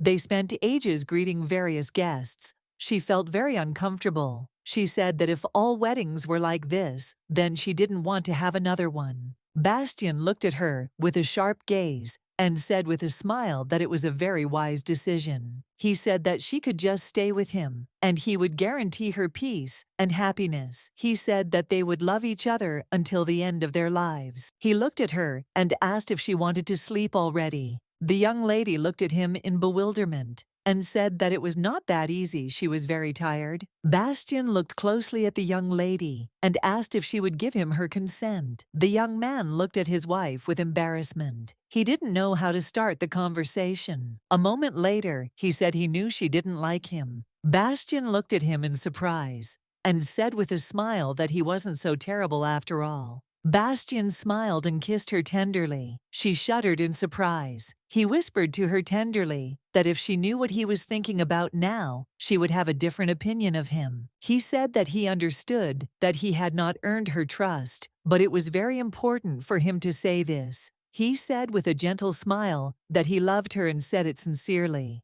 She knew he was lying, but his voice, his touch were gentle and pleasant. She wasn't even against being deceived in this situation. A moment after the passionate kiss, she pulled back. Bastion looked at her and asked her to give him permission. He said that she only needed to say one word, but a moment later she covered his mouth with her hand. He looked at her in surprise. Bastion said that if this was her fetish, then he didn't mind. Luke told him to shut up, since that wasn't it. Bastion asked if something had happened. The young lady looked at him intently and asked how many people were guarding this place. He said that he did not want anyone to interfere with them, so he left the necessary part of the knights on the territory and let the rest go. The young lady thought for a moment and listened. She asked if this meant that they were all on this floor. He said with a beaming smile that, of course not, and he was not that stupid, and he had done everything to make sure this floor was empty. A moment later, while he was speaking, she moved. He looked at her in surprise and called out. She said that judging by his words, there shouldn't be anyone here. He looked at her puzzledly and said that it was all correct. A moment later, the young lady opened the door. He was surprised and watched her intently. Bastion followed his wife with bewilderment. He asked her what happened. A few minutes later, the young lady closed the door in front of her husband. He knocked on the door in confusion and asked angrily what she was doing. She said that she had blocked the door of magic so that he did not need to waste his strength in vain. The young lady sighed heavily and told him to just stay in the room and not come out. She said she would be fine. He asked in surprise if she really needed to transform, but she didn't answer his question. She said that everything would be settled soon, so she asked him to trust her a little and wait in the room. A moment later, she transformed and appeared in her true form. A moment later, he turned around and walked out onto the balcony. Bastion sighed heavily and said that it happened sooner than he expected, asking if they really had no conscience at all. He knew that the mercenaries didn't deserve to live, and with a smirk, he said that she should destroy them all. The young lady walked down the corridor in a hurry. Using magic, she took out one feather from her wings. A moment later, she had her sword in her hand. Looking around the room, she said she knew it was here somewhere. Looking into the distance, the young lady told the mercenary that if he wanted a fair fight, then the wise thing to do would be to just walk out. A moment later, a mercenary appeared in front of her, looking at her angrily. He saw the wings and felt her magic. The mercenary, gritting his teeth, asked if she was Luke Bichel. He said angrily that if she didn't want to die, she should move away, and a moment later he pounced on her. In the blink of an eye, the young lady easily blocked his blow. The mercenary was in shock. He did not understand how she managed to do something like that. She turned around and struck him. She said that if that was all he could do, it would be difficult for him to harm her. He parried her blow and said with a grin that he should have said those words to her. A moment later, he saw her blazing eyes and became wary. The young lady slammed him into the wall with fury, causing a loud crash. The mercenary slid off the wall and fell to the ground with a crash. The young lady looked warily at the closed window. As she felt someone behind it, she slowly approached the window. A moment later, she creaked open the window and saw a young man hanging from it. He screamed and begged for help. Since he was innocent, he asked her to call Bastion Effenberg and ask him for mercy. The young lady, in turn, looked at the man with bewilderment. She did not understand why he was talking about her husband and why she had to call him in particular. Bastion asked with a grin if he was really his errand boy. He asked why he had to come running to his every call. Bastion asked the man in anger how he dared to hang on his window. He pushed the window and the man fell. Bastion watched the amusing picture with a grin on his face. The young lady looked at her husband in bewilderment. A moment later, she looked at him in shock and called out to him, asking what he was doing here. Bastion, looking out the window, said that it was very strange.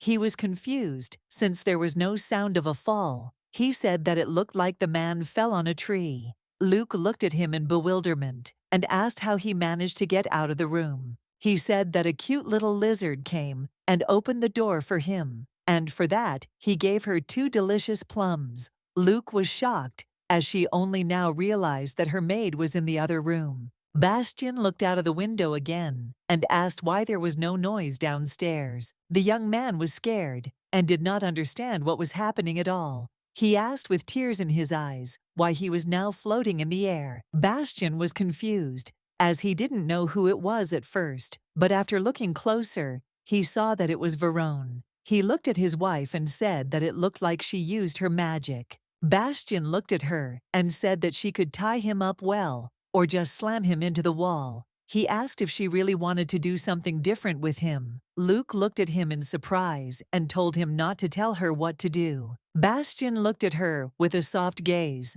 and asked if that wasn't what she was going to do. He said that knowing her, he didn't think she was going to kill him. Right away, the young lady was angry, as she couldn't deny it, as he seemed to know her very well. Bastion looked at his wife and said that she was too kind, since he would not care if she killed them. The young people were too angry, but did not answer. Bastion pointed at Veron and asked if there was anything she could do to him. Bastion said that he almost took his virginity, which he swore to God he was going to give to her 10 years ago. The young lady looked at her husband in shock and asked what he was talking about. Bastion. So the young man first borrowed money from him and then offered to pay it back with his body. Veron asked angrily what he was thinking. Luke looked at him closely and said that he didn't look very good. The young man looked at Bastion angrily and said that he was a dirty bastard since he sent promissory notes to his father, and because of Bastion, his father disinherited him,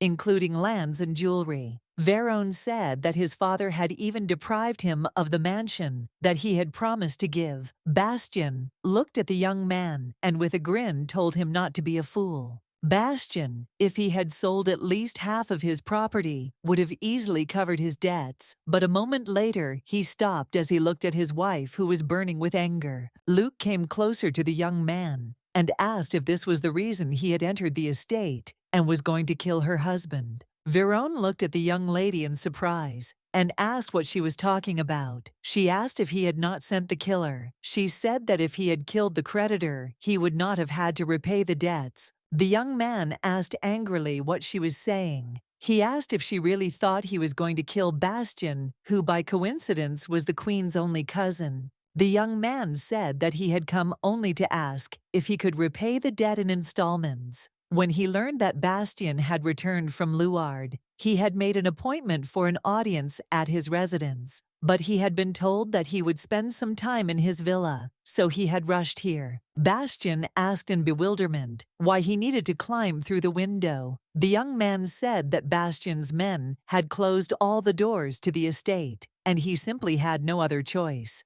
The mercenary looked at them and asked to kill him, rather than live in shame. Bastion came closer to him and said that it seemed he was conscious all this time. Bastion's son asked in bewilderment, "Since when can these losers make demands?" Bastion walked closer to the mercenary and asked who hired him. He didn't answer. Bastion said that he could tell his fortune himself, since it could be some people who didn't return the money they borrowed from him. Walking into the room, he began to list them all. A moment later, he turned around with a smile and asked who it could be. He asked if they were all united against him. The lady was stunned, as the names he listed were very familiar to her, and she wondered how he knew them. She knew that Niger of Kaloda, Jaffrey of Ilisk, and Code of Neas, all these names belonged to traitors to their kingdoms. She glared at her husband, as she was furious. Luke wondered if he was funding traitors from the three kingdoms. She was shocked, as she knew he was even crazier than she thought.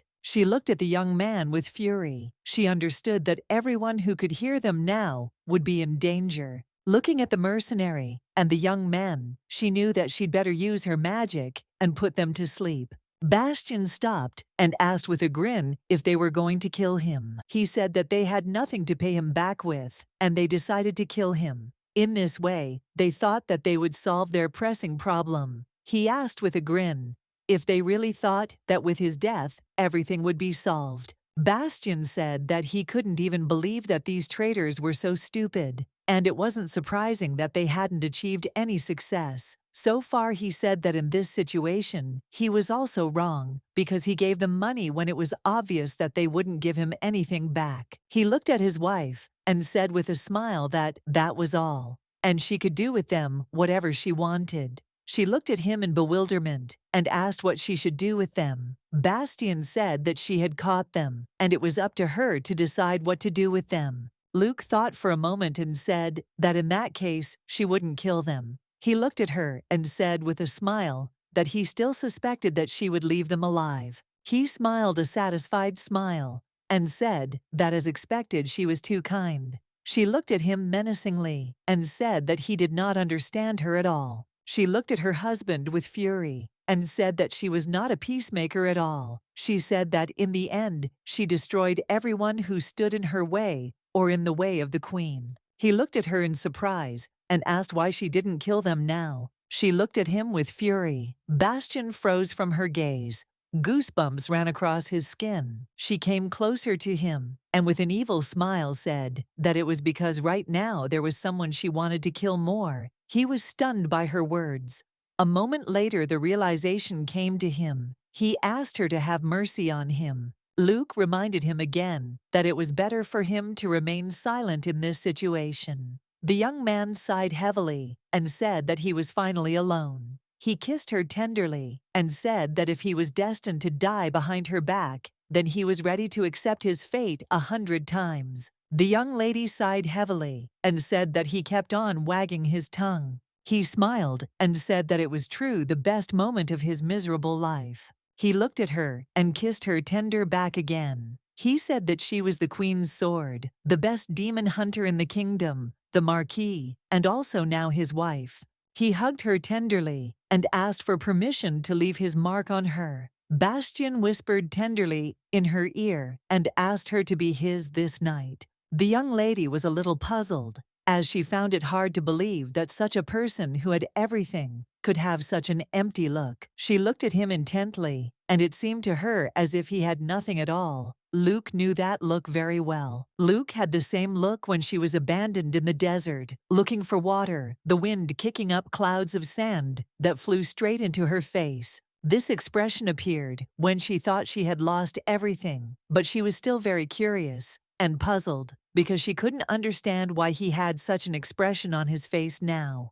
Turning around, she threw him on the bed. He looked at her in surprise, as he did not expect her to act like this. Luke looked at her husband with a sharp gaze and told him not to move. When Bastion looked at Luke Bichel in the moonlight, he thought about how she had told him not to move. Now he realized that coming from her lips, that command sounded simply excellent. Bastion dreamed that she would quickly take him. When he woke up, the first thing he did was call his wife. but to his regret, he noticed that she had not been released. He looked at the empty bed in surprise and thought that she had just gone to take a bath. Bastion sighed, as he thought that of course she wanted to wash up. After what they did yesterday, Bastion was shocked and wondered if he was the only one who was this embarrassed. Bastion, in turn, missed her very much and wondered when she would return to him. The butler looked at the young gentleman and said that the Marquise had returned to Luard. Bastion looked at the butler in shock and asked where she had returned. To Gould, said that she had gone to her estate. The young man asked in bewilderment why she had left. The butler did not understand this question, but for him everything was clear. Gould said that Luc Bichel was the Marquise of Luard, and it was quite natural that she would return to her domain. The young man was stunned by what he heard. He could not believe that she did this to him. He shouted in anger and looked at the butler. He asked how she could leave him. The butler looked at him puzzled and asked how he knew the maids trembled with fear and told the master that he would ruin the outfit. Bastion looked at him and asked what he meant. He doesn't know. The butler said that my lady didn't give any special orders on this matter. Bastion asked the butler angrily if he really meant to say that his wife had spent the night with him and left him. Before Bastion woke up, Luc kept a close eye on her husband. She looked at him with embarrassment as she saw that he was sleeping very soundly. Luc saw that he had a beautiful body, moderately muscular, and his collarbones were so protruding that you could fit a glass of water in them. But the best thing of all, of course, was his face. She couldn't forget the previous night. She remembered how he kissed her tenderly and gently whispered her name. After the events of last night, she is sure that this is love, a perfectly rehearsed game. But still, she wondered who cared about this pretense. She saw that he had prepared well and played well, and she was his actress. She knew that no matter what he was trying to do, she didn't mind at all. Luc knew that maybe it was just a game, but she couldn't remember the last time she had this much fun. She understood that since her family had grown, she had to try harder. The young lady looked at Miranda and told her to get everything ready because they were coming back. Miranda looked at the lady in surprise and asked why they didn't spend more time here. She asked the lady if she was really so ready to go. Luc said that she couldn't be away for too long. Luc wondered if it was so dangerous for her husband to be in the capital, should she take him to her estate? She knew she needed to understand what situation he was in now. She knew that there was only one person in the kingdom who could tell her about her husband. Bastion screamed furiously that this was even worse than eating and running away. The butler looked at his master and said that he deserved it, and an arrow pierced the young man after the butler's words. All the servants were whispering that their master had been abandoned by his wife, as they were too embarrassed to even talk about it. The child said that the young lady was a busy person, and her life was not like his. The butler looked at the gentleman and said that he was a lazy person who was always getting into trouble. Gould told the gentleman to calm down. First, he said that his parents had always been lenient with him. This did not mean that the Marchioness would do the same. Bastion asked when his parents had ever been lenient with him. He said that his father never forgave him for his mistakes, nor did his mother. The butler looked at the gentleman in surprise and asked if he was really so dissatisfied that he was even taking off his clothes. Bastion angrily asked the butler if he really called this clothes. He took off his jacket and threw it on the ground in anger. Bastion was very angry and said that this was not right, not even close. Looking in their mirror, he realized that he couldn't keep his wife. He wondered if she had figured him out. He thought he had her. He realized he hadn't, but he knew that after all the effort he had put in, he wasn't going to back down. The queen looked at the young lady in surprise, but a moment later she closed the door in front of her. She shouted that she would not approve of the divorce. Luc asked her, in confusion, what she was talking about. She didn't understand what was going on at all. The queen said the ink on their wedding certificate was barely dry. The queen said that such a document was always written on blotting paper so that it could not be spoiled, and the ink was already dry.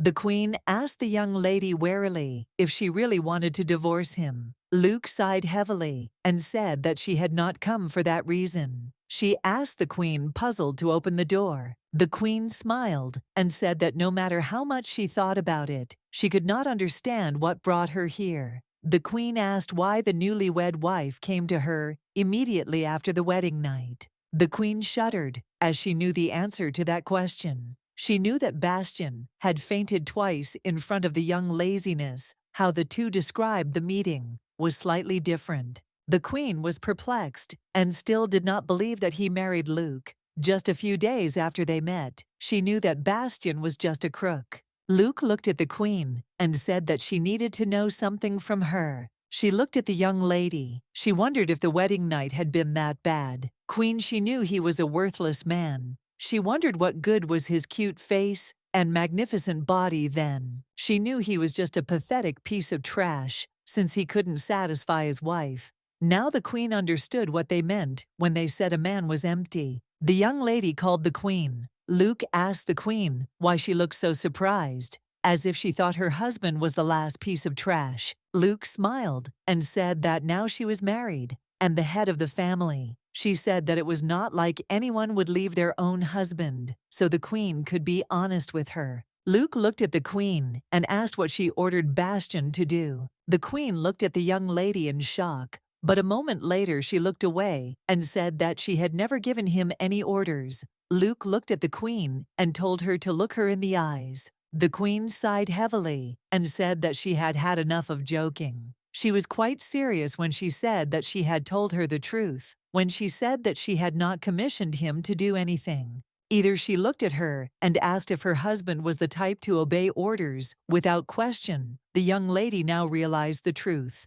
She looked at the queen and said that it was a sensible remark on her part, but still she had no reason to doubt it. Luke, does this mean that she has nothing to do with the dangerous game Bastion is playing? The queen looked at her in surprise and asked how much she knew. Luke said that she knew that Bastion Effenberg was more cunning than she thought. The queen looked at the young lady intently and said that she was mistaken. Luke looked at her in bewilderment. The queen said in all seriousness that he was much more cunning than she could imagine. The queen asked with a smile if she was not going to abandon her dear nephew. The young lady looked at the queen and said that she knew she wouldn't do that. Luke asked the queen how she could think that about her. The young lady looked at the queen and said that if Her Highness could not protect Bastion, then she would. Luke said with a soft smile that after all, he was now her family. The queen smiled and asked the young lady for forgiveness. Luke said that next time she would make an official visit, she would take her husband with her. The queen thanked her with a smile and asked her not to lose faith in her nephew. The young lady smiled and said that she had told the queen before that this was not her style. The queen looked at the young lady with tears in her eyes, as she had grown up very quickly. As she left the castle, she felt someone's gaze on her, and in the blink of an eye, everything turned around. The young lady looked out the window. She felt someone's familiar presence. She looked at the shadow with a sharp, angry gaze and saw that it was Eugene Sorel. Bastion looked out the window and told the butler to look out the window at the peacocks, who looked in love. He said that they reciprocated each other's feelings. The butler was shocked that his master was making a drama in front of him. He thought that his master had completely lost his mind, but still it seemed very strange to him. The butler understood that he had been too harsh with his master, since no matter how vile he was, the butler still sympathized with him. Dvoretsky looked closely at the young master and told him to pull himself together, since it was sad to look at him. Bastion, in turn, was sad. Bastion asked the butler what the male looked like, and the butler, perplexed, said that he had bright plumage. The young man said that everything was correct, since the male peacock cleans his feathers to attract the female with his elaborate beauty, and sometimes they even sing and dance. The butler sighed heavily, wondering what kind of nonsense he kept talking about, but strangely enough, he was beginning to get used to his whining. He sighed heavily and said that even peacocks put in so much effort. Bastion said that now that he thought about it, he still had a lot of effort to put in. The butler looked at the young gentleman in bewilderment and asked if he had really tried. The young man said that the peacock uses every opportunity to attract a female. He said with fury that he was still far from him. She looked at the young gentleman in surprise and told him to wait a little since he needed to think rationally. The butler asked the young master what he planned to do next. Bastion looked at the butler in surprise and asked, "What do you mean?" Bastion said with a satisfied smile that, of course, he would sing and dance. He told the butler that he was leaving for Lord right now, so they all needed to get ready. Arthur looked at the lady and asked what she planned to do with the prisoners. Luke knew that Marquis Veron had sent away his second son after Bastion got his money. She knew that it was the mercenary who remained the problem. The young lady looked at Arthur and asked if they had said anything. Arthur sighed heavily and said that they had not said anything. She looked at him and told him to take care of them, to get information. Luke said she thought she wouldn't do that anymore. Miranda looked at the young lady and said that she should still stop now while she still could. Miranda looked away from the young lady and said that she was sure that he was hiding something. She was sure that her husband would be more dangerous than she thought. Miranda told the lady to beware of him. The young lady looked at her in bewilderment and asked if she really thought so. Luke looked at Miranda and said that while he might be dangerous, she didn't think he was dangerous to her. Miranda said that was not what she meant and asked the lady for forgiveness. The young lady looked at her and said that it was all right, as she understood what Miranda meant. The young lady smiled and said that the capital was a very dangerous place to enjoy a passionate honeymoon with a handsome husband. She said that she, a timid girl, had better return to her estate. Arthur looked at the young lady and said that she should not worry about such things. He said with a satisfied smile that he would do everything he could to make her honeymoon unforgettable. She said with a smile that he was so convincing that she relied on him. She asked if he would leave early. Luke said that she was a little tired, so she would go in the carriage. He looked at her and said that he would do everything. The young lady, looking after him, wished him a good journey. Luke was worried about him and hoped that everything would be fine. Miranda looked at the young lady warily. She was very worried about her. Miranda was a little wary, as she did not know what her mistress wanted to tell her, that she even sent Arthur away. Miranda saw that her mistress looked happy and relaxed, but it was just an act. She knew that there was definitely something hidden behind her radiant smile, but she couldn't figure out what it was. Luke was barely 10 years old when she appeared before the queen, in all her glory, recognized as a hero after exterminating the demons, exiled to the desert, and changing the borders of the kingdom. Miranda thought that after going through so much, she would finally rest. But out of nowhere, Bastion appeared and began to stir up trouble and turned everything upside down. But what irritated her most was that for some reason unknown to her, the lady liked him. A moment later, Miranda heard a voice. She froze in place.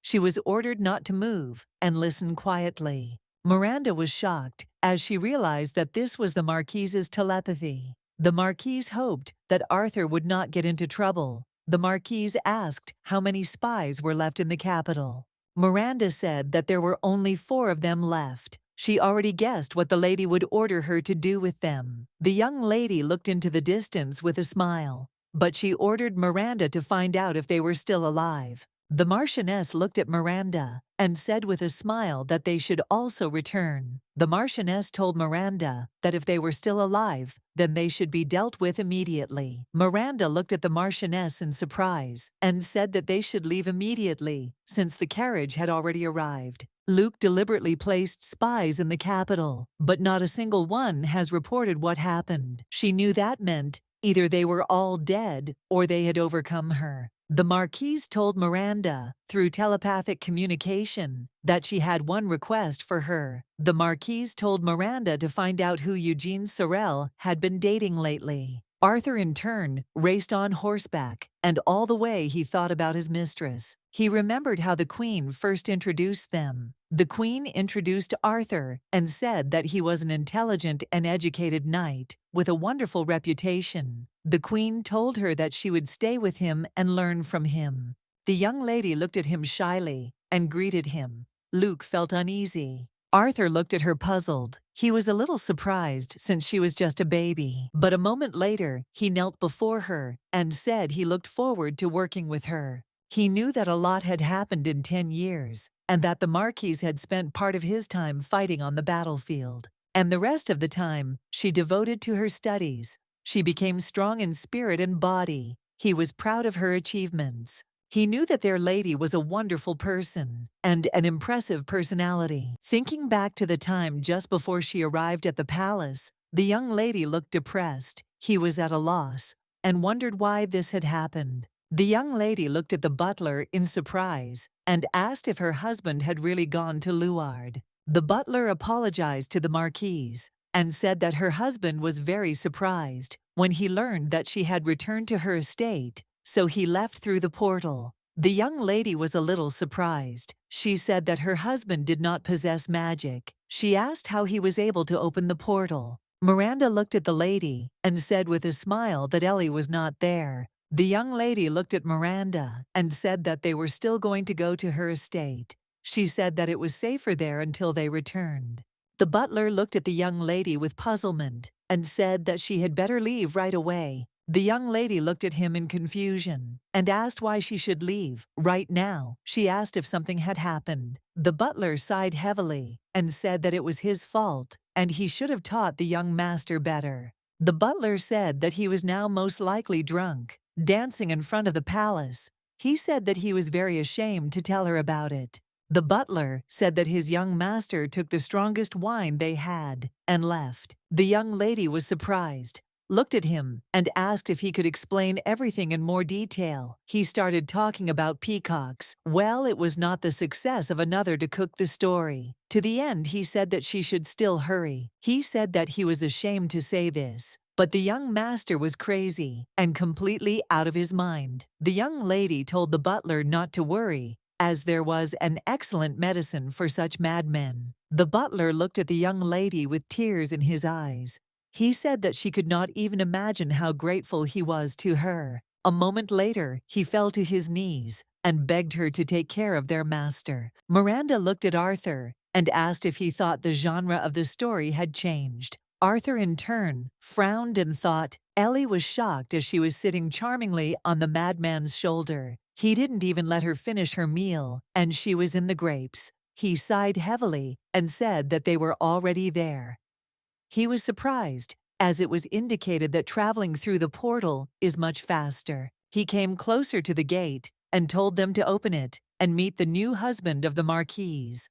Ellie was shocked because she knew that he was just a madman and had completely lost his mind. She was in shock and didn't know what to do with this psycho. She was very ashamed of him. Bastion looked at her and told her to do something, or he would make a roast out of her. She looked at him with fury and asked if he was really gone. She said that he could try if he could. After the night with the lady, he had the ability to understand her in the form of a lizard. She looked at him and said that it was very impudent of him to command her after her mistress had abandoned him. He asked heavily how she knew this. She said that he himself told her. She asked if he had forgotten about it. Ellie said that she understood that he lived a carefree life. But if he was here like that, then sooner or later he would be buried alive somewhere in the vicinity of the estate. He looked at her and sighed heavily, saying that this had happened to him several times before. She was shocked and asked if he was serious. Ellie, who dared to do this to the Duke's son. He looked at her and, breathing heavily, said that of course it was obvious that it was the Duke or the Queen. Said that if she was going to continue insulting him, then she should get off his shoulder.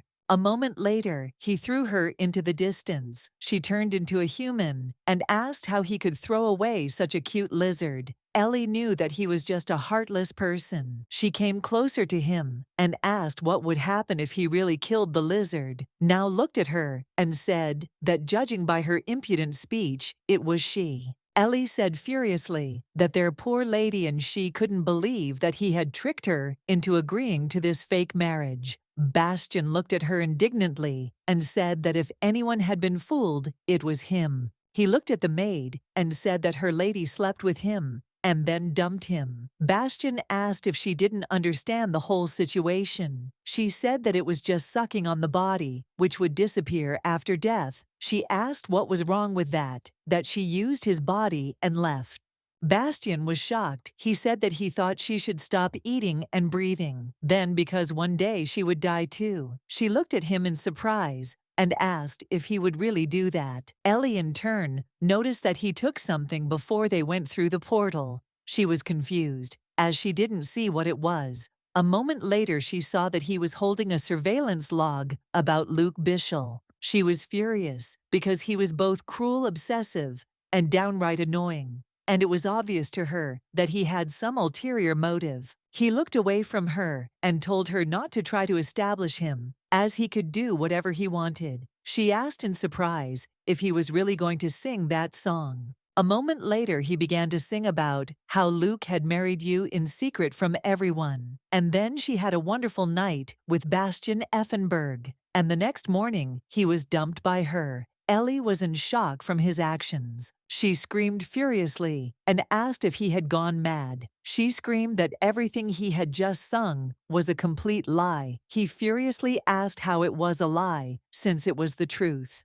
Ellie looked at him and asked what he meant by a secret wedding. She said that it was he who came first to her mistress with a proposal of marriage. He sighed heavily and said that the world needed to know the truth. He was hurt that he was abandoned after being used. He said that they had married and signed the relevant documents, which meant that he was officially her husband, and at the same time, the Marquis of Luard. He said it would be very problematic for him if people didn't know about it.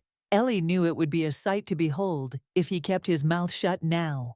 A moment later, they froze as someone called Ellie. The knight looked at the maid and said that they should report the suspicious man, and also asked where Miranda and Arthur were. Bastion was shocked by such ridiculous insults. He looked at the knights and said that he was the husband of their marquise. He said that they should show him the appropriate respect. Ellie was shocked because he behaved just terribly. She said that he was just shameless. He shouted again for them to show their respect to him. Since he is a marquis, you said that her ladyship is not even in the palace yet, and if she were here, they would raise the flag on the tower, but as they see it is not there. They were confused. Bastion was in shock. He realized that he was doomed. Ellie looked at him and asked how many times she had to repeat herself. She said that their lady was not what he thought. He thought for a moment as his sanity returned. He said that he would stop singing right now. Ellie was a little surprised, as he quickly sobered up.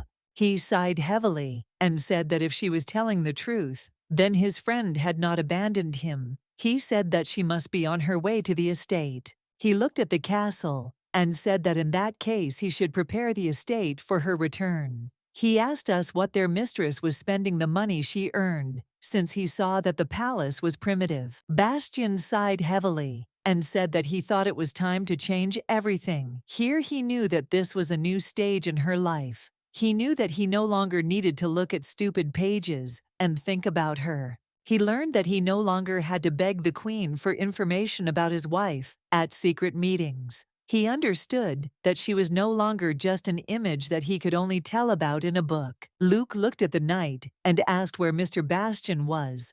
The knight looked at the marquise in surprise. A moment later, the knight said, greeting the marquise politely, that the gentleman was in the guest room. The young lady sighed heavily and said that she hoped he hadn't done anything wrong. She hoped he hadn't sung or danced in front of her subordinates. The knight looked at her in bewilderment. She looked at the knight and said that if he hadn't done anything, then he didn't have to worry about it, and also thanked him. She thought that he wasn't a complete psycho anymore, and at the same time she felt relieved. He looked at her, and with a beaming smile said that she had arrived earlier than he expected. He welcomed her home. She was shocked because it was actually her house. She smiled and asked if he was waiting for her. She looked away in bewilderment and saw that he had gathered all the servants. She was perplexed. Bastion looked at his wife and said that these lords were reporting to him about important matters that he should know. The young lady was a little surprised. She said that they could do it later, although she understood that he was right. Since he was here, he should do such things first. She looked at everyone present and said with a smile that it was very good that they were all here since she was going to introduce him anyway. She looked at them with a smile and asked their permission to formally introduce her first husband to them. The young man froze in bewilderment when he heard that he was her first husband. He looked at her and asked with a smile which first husband she was talking about. He said that it was not a very funny joke on her part. The young lady looked at him in surprise and said that it was not a joke. She looked at him and asked if he knew that her mother was from the Kraby clan. She said that according to the tradition of their clan, they could have 5 husbands. The servants looked at the newlyweds warily. The young lady looked at her husband and said that in fact, her father was her 3rd husband. Bastion looked at her in shock and asking for forgiveness asked what she was talking about. Luke smiled at him and told him that he didn't need to worry, as she doubted that she would be able to find anyone even close to him. She smiled a satisfied smile and said that if he did well, he could remain his only husband. The young man was shocked by her words. The young lady looked at him intently. She liked his reaction. She couldn't take her eyes off him, as even his surprised face was beautiful. Bastion was stunned by what he heard.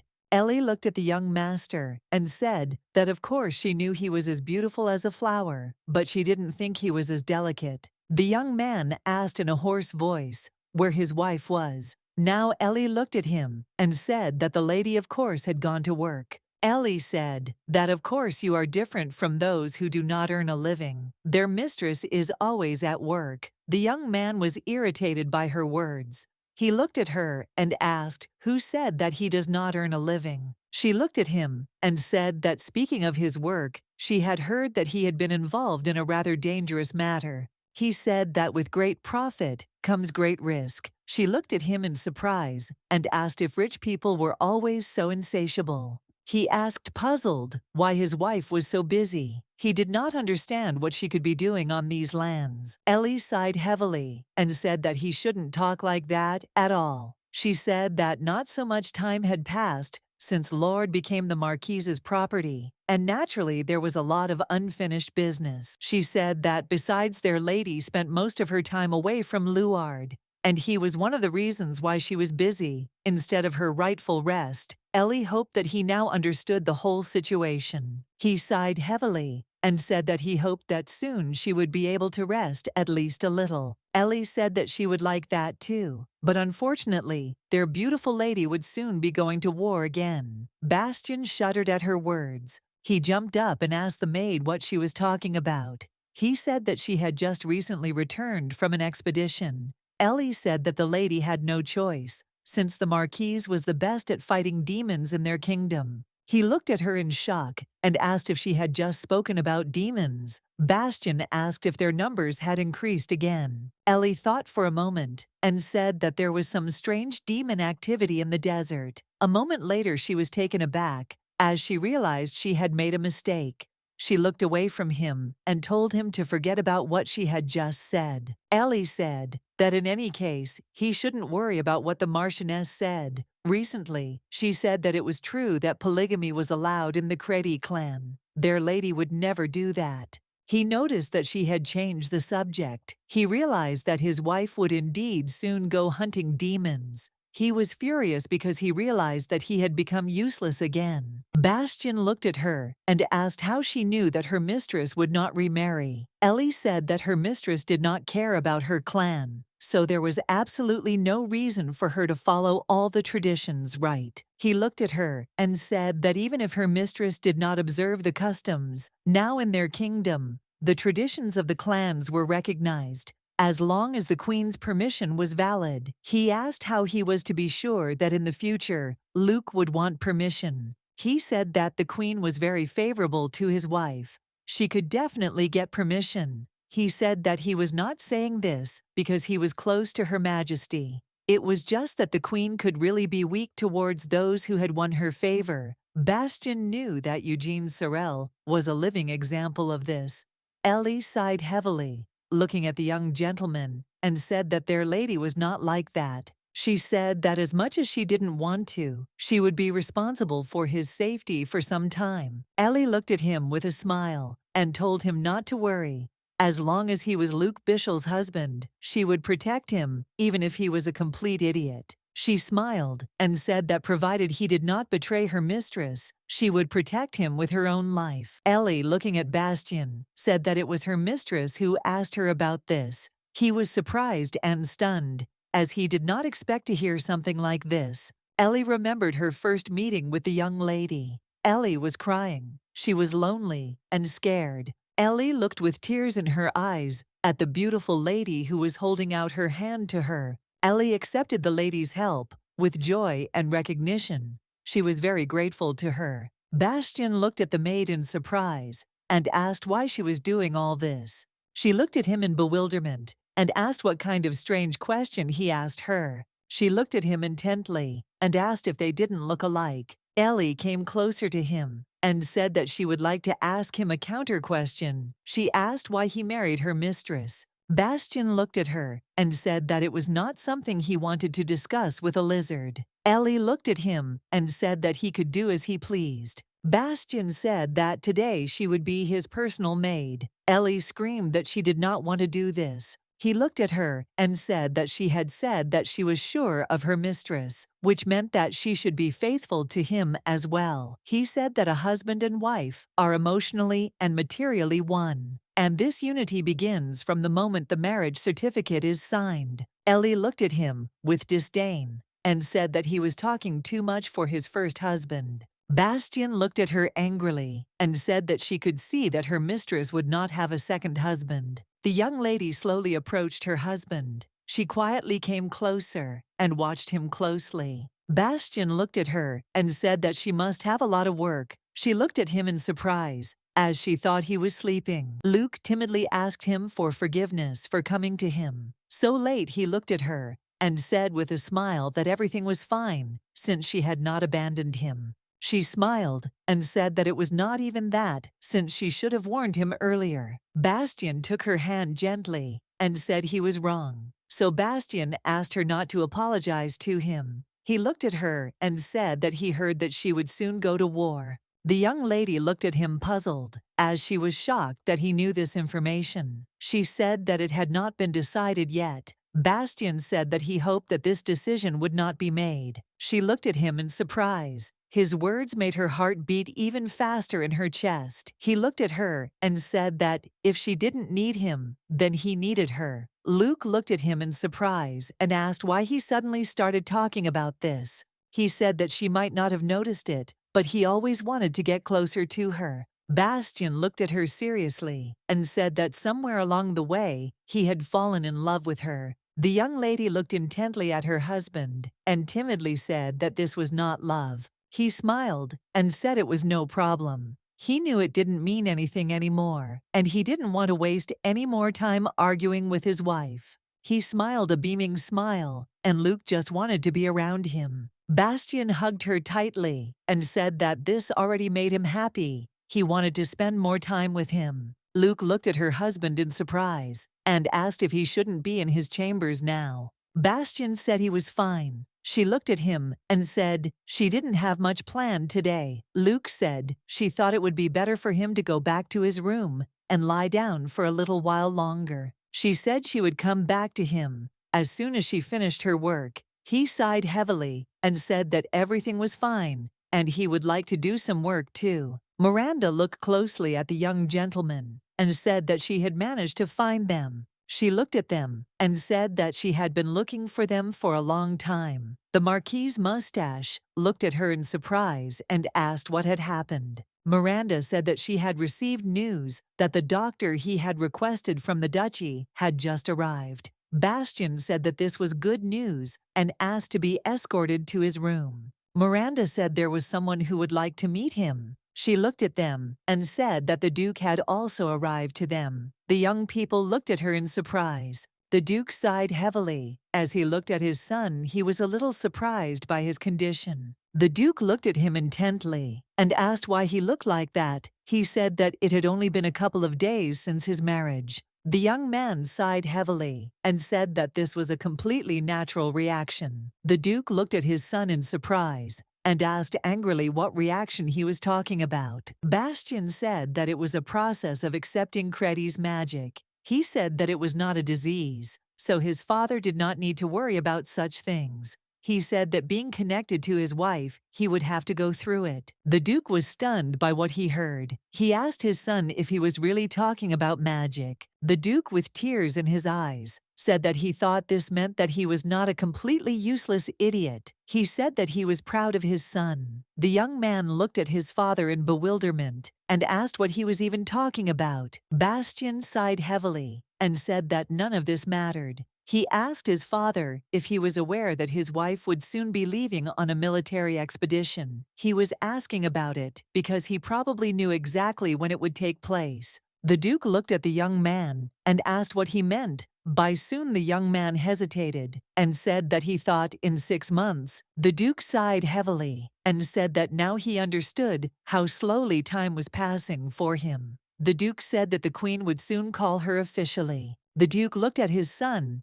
and said that by soon, he meant next month. Bastion was shocked by what he heard, as he didn't expect that. Bastion sat for a while and stared at his father. He could not understand how Her Majesty could act like this. He said that not even a month had passed since his wife returned to her estate. The Duke looked at his son and said sharply that he was completely powerless in relation to Luc Bichel and the Queen. The young man frowned, as he himself understood this perfectly well. He clenched his teeth in rage, and looking at his father asked what he was talking about. The Duke said that she who had brought Luc Bichel here from the desert and bestowed upon her the title of Marchioness was Her Majesty, and he in turn was no more than her husband. The Duke told his son that for this reason he must not forget his place. The Duke said that he must not do anything that might upset his wife in any way. The young man looked intently at his father, but said nothing. A moment later, he said he thought he had already done it. The Duke looked at his son with his fury and said that was why he had come running here. The Duke looked at his son with a heavy sigh and told him that since he was already married, he should try to settle down. He said that even a beautiful flower which is useful only because you can admire it at some point will begin to emit an unpleasant smell. The Duke said that he could wither, and it was only a matter of time before he was thrown out. He said that he could not tell what his wife was thinking and what plans she was making for. Now she could tolerate his behavior. The Duke asked his son, what if she achieved the desired results? Bastion, without looking up at his father, said that then he would have to look for a second option. The Duke was shocked by what he heard. The Duke asked, in a trembling voice, if he really intended to look for a second wife. The Duke looked at his son with fury and asked if this was really how he intended to live. The Duke said that his filthy mouth was one thing, but to be just as filthy in his behavior was another. He shouted that he would not allow him to do that. The young man looked at his father in bewilderment and asked what had happened. The Duke said that he would still give him a choice. He said that they were both excellent cutters, so he could give him 2 options for punishment. Bastion looked at his father and told him to calm down and wait. The Duke said with tears in his eyes that he understood that he had raised him so that he had to grow up with such a devilish tongue. But he was sure that he would have, albeit modest but healthy preferences in bed. Bastion jumped up from the sofa and said that he was not talking about himself, but about his wife. The Duke looked at his son in bewilderment. Bastion said that in her Credi clan, they are allowed to have up to 5 husbands. He said that fortunately, he is his wife's first husband and is confident that there will be no others. Looking at his father, he gave him a beaming smile and told him not to worry. He said that his son would not disappoint anyone both in face and in bed. The Duke gave his son a piercing look, while Bastion beamed with happiness. The Duke looked at his son in bewilderment and asked where he got this unshakable self-confidence from. He said that he knew it was too late to regret it, but he really shouldn't have given Bastion to be raised by his mother. The young man sighed heavily and said that it was mean of him to blame someone who was no longer in this world. The Duke looked at his son and said that of course he took after his mother and father. The Duke said that he and his grandmother were people of the same mindset, as expected from his lineage. His grandmother became famous for her personality. The Duke of Effenberg was the younger brother of the previous king, and their mother was, of course, the previous Queen Dowager. The reason why the Dowager ex-queen left the palace and moved to the Effenberg's northeastern residence is none other than her terrible temper. The late king needed to do something for his wife, who left the palace because of her terrible temper. Therefore, he gave her the largest and most prosperous lands into her possession, as well as the title of Duchess, because the king truly loved the queen with all his heart, despite her character. The Duke said that his grandfather had asked her and begged her to return, but she had remained in the residence until the very end, living until her death, as she herself considered necessary. The Duke said that he had only now realized that it had been a great mistake to leave him with her. Bastion said that she was just ahead of the time she lived in. He said that the world wasn't ready for her. Bastion was angry because of the fact that his father compared him to his grandmother. The Duke looked at his son and said that this was a very good argument. He asked if this was the reason why he did not come to her funeral and continued to do what he pleased. The young man said that he was the only one who could understand her. He looked at his father and asked what he understood. Bastion said that he just didn't want to attend a funeral where there were a lot of people and none of them understood her even a little. The young man said with fury that his father was the king's second son. After all, if his grandmother had not been given the title of Duchess, he would have simply been sold to another state, married according to the laws of the empire. Bastion said that they could have done to him what they did to Eugene Sorel. The Duke was shocked by his son's words. The Duke looked at his son and asked if he hadn't told him to always watch his words. The young man sighed heavily and said that he watches what he says. Bastion sighed heavily and said that they could end their conversation here. He said that he was a doctor. He had to deliver him a magic neutralizer, so he thought he would be back to normal soon. He sighed heavily and said that he understood that he must not become a stain on his wife's impeccable reputation. He said that when she returned victorious from the battle, he would be a gorgeous flower crown, adorning her. He said that his wife would take care of him by drying his petals, so he would always be dear to her. He said that this was enough for him. The young lady looked at her husband and asked if he would be all right. Since he was already on his feet, she asked if it wouldn't be better if he rested a little. Bastion sprayed himself with water. The young lady looked at her husband in bewilderment. Bastion looked at her and said with a smile that for a handsome man like him, the illness caused by the disease was nothing more than a good moisturizer. He smiled and said that he was really fine, and she shouldn't worry about it. She understood what he meant. She smiled and said that he shouldn't force himself. After all, she looked away from him shyly and said that she would work harder so that they both had enough money. She looked at him and said with a smile that, as they say, a good head of the family should work hard to make his family happy. He looked at her in surprise and asked what difference it made who earned the money. He said that if she earns a lot, it means she can spend more. Bastion asked who gave her such a twisted and stereotypical concept of family. Luke said it was all from her mother. Bastion looked at her stunned. Bastion froze in place. He knew that her mother was from the Credi clan. He knew they were the kind of people who thought a woman should have 5 husbands. Luke looked at her husband in bewilderment and asked what happened. The young man did not look at his wife and said that everything was fine, he just couldn't get over the dizziness. He looked at her with a smile, as he knew he had to change the subject.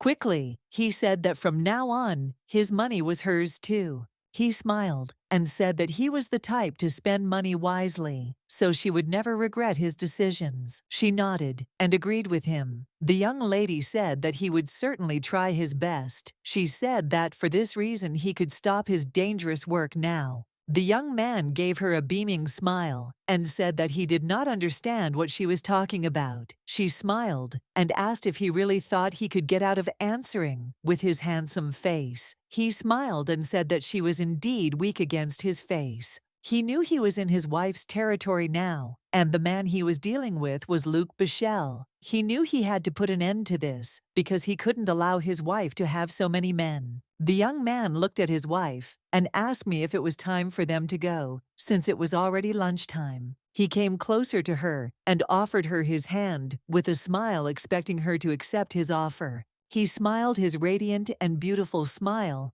and said that it was time for them to go. She looked at him in surprise as she remembered her past. She froze and could not answer anything. She remembered her friend, who asked her in bewilderment why she froze. He asked if she was really not walking. She was shaking from these memories. Bastion looked at her and asked if everything was okay. She stared at her husband for a moment without answering him. The young lady was shocked. She wondered if she had gone completely crazy. She did not understand why she remembered this incident. Now she smiled and said that she was just distracted and asked for forgiveness. She took his hand and asked with a smile if they should go together. Bastion looked at his wife with confusion and surprise. As he did not expect her to say something like that, he timidly asked if she could say that word again. The young lady looked at him in bewilderment and asked what word he was talking about. He said that he was very pleased to hear a word that began with the letter V. Luc looked at her husband and said that Miranda was handling the administration and finances, while the Viscount was dealing with security. Luc said that her estate was located on a small area of former desert, which made her land barren, and due to the lack of food resources, there were few inhabitants. Bastion looked at her and said that meant that the tax income was low. He asked where she was going to get the budget funding. Luc said that fortunately, by order of Her Majesty, all new territories were exempt from paying taxes, which meant that she could at least keep this place, but they were always in the red. He looked at her and said that there were rumors that she spends all the money she earns on Earth. He asked if this was true. Luc looked at her husband and asked if such rumors were really going around. He said that she must have spent a decent amount of money. Bastion asked why Luard was still in such a deplorable state.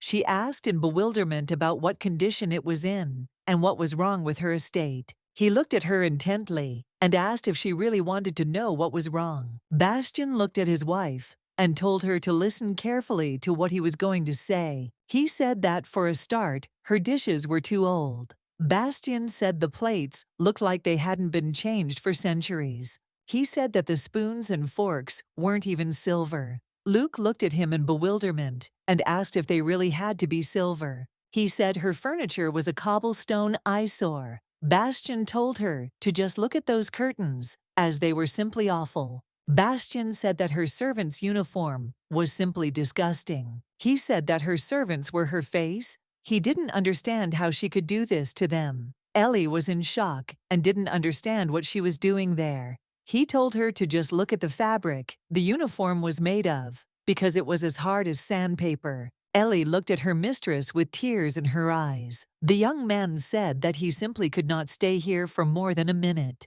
He said that this place was far below his standards. Ellie ran away from them with tears in her eyes. The young lady looked at her husband and asked with a smile what he planned to do. He said that since he couldn't lower his standards, he needed to improve this place to his level. He said that now he doesn't need to do a couple of studies. He said that he wants to see the full scale of this abandoned castle, so he's going for a walk now. She smiled and said that he could take the Viscount with him. She said that he was responsible for the safety of the presidential area. He smiled and agreed with her and said that he had better take the chance and get Gisnell back into shape. The young lady wished him luck, as she knew it would not be easy. Bastion, in turn, looked at Lord from above. He said that he did not expect that Lord was a historical building. Bastion said that it was in excellent condition. Arthur looked at him in surprise and said that this was Lord's presidential zone. Bastion was shocked by what he heard. Bastion looked at his companion and said that he must be joking. He couldn't understand how anyone could live in such a place. He asked if it wasn't an ancient building. He said that the houses looked like huts. Arthur sighed heavily and said that he could see that Bastion understood history, but he didn't think the Marquise would like his words. Arthur looked at the young man and said that this place was special for her ladyship. Arthur said that this place, Luard, was the most beautiful land that the Marquise had conquered. He said that the Kurt tribe used to live here, a group of demons so powerful that they threatened the very existence of their kingdom. Seemingly so invincible, they disappeared in just one day about 10 years ago. Arthur said that their mistress gave the queen the head of their leader. It was then that she became known as the best demon hunter in the entire kingdom. The young man realized that this meant that she was rebuilding the land that she herself had destroyed. Bastion said he thought she had a pathetic hidden side. Arthur looked at the gentleman in bewilderment and, asking for forgiveness, asked what he had just said. Bastion said it must be because she lives in this miserable place. Bastion said that they needed to get rid of these huts and rebuild everything. Arthur looked at the gentleman in bewilderment and asked why he decided to do it so suddenly. Bastion said that Luc Bichel should live in a place befitting her status. He said it was his job to build such a place. Arthur said that was quite an unusual thought for Luc Bichel's first husband. Bastion looked at him irritably and said that if he dared to call him that again, he would be in trouble. Arthur asked the young gentleman, in bewilderment, what he planned to do. Now the young man thought for a moment. He said, looking at the city, that all the buildings needed to be torn down, and construction of new houses started tomorrow. He wanted to get rid of these ancient huts and build a truly beautiful place. Arthur was shocked and wondered if he really wanted to rebuild everything. Arthur looked at him and said that they didn't have enough budget. Bastion looked at him and told him to shut up.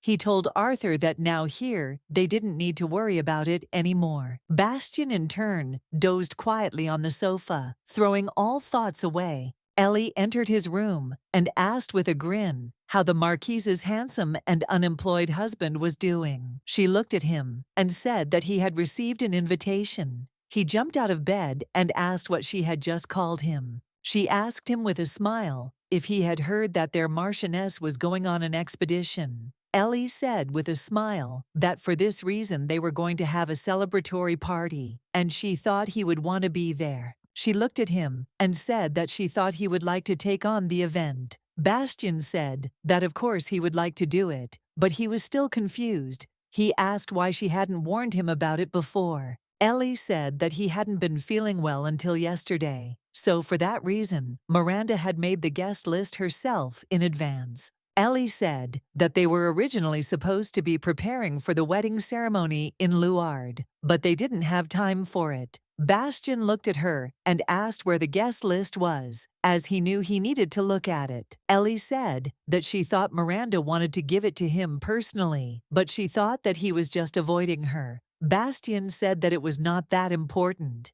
He said that this was the first event that would be organized by him. As the husband of the Marquise, he said that everything should go perfectly. He knew that, of course, he had to do everything he could. The butler looked at the gentleman and said that he had been watching her for several days and could say with confidence that Luke was an intelligent woman, and now he understood why such a fastidious man as Arthur was so proud of her. Bastion looked at the butler in confusion and asked why he had come. The butler said that of course he had come to look after the young master, and he had to make sure that the young master would not be a burden to the lady by getting caught on her legs. He smiled and said that his Lulu had the most beautiful legs, and he just couldn't help but hold on to them. The butler was at a loss. He was puzzled by what Bastion called his wife. A moment later, the butler was burning that he really hoped that the young master would not use that dog name for his wife.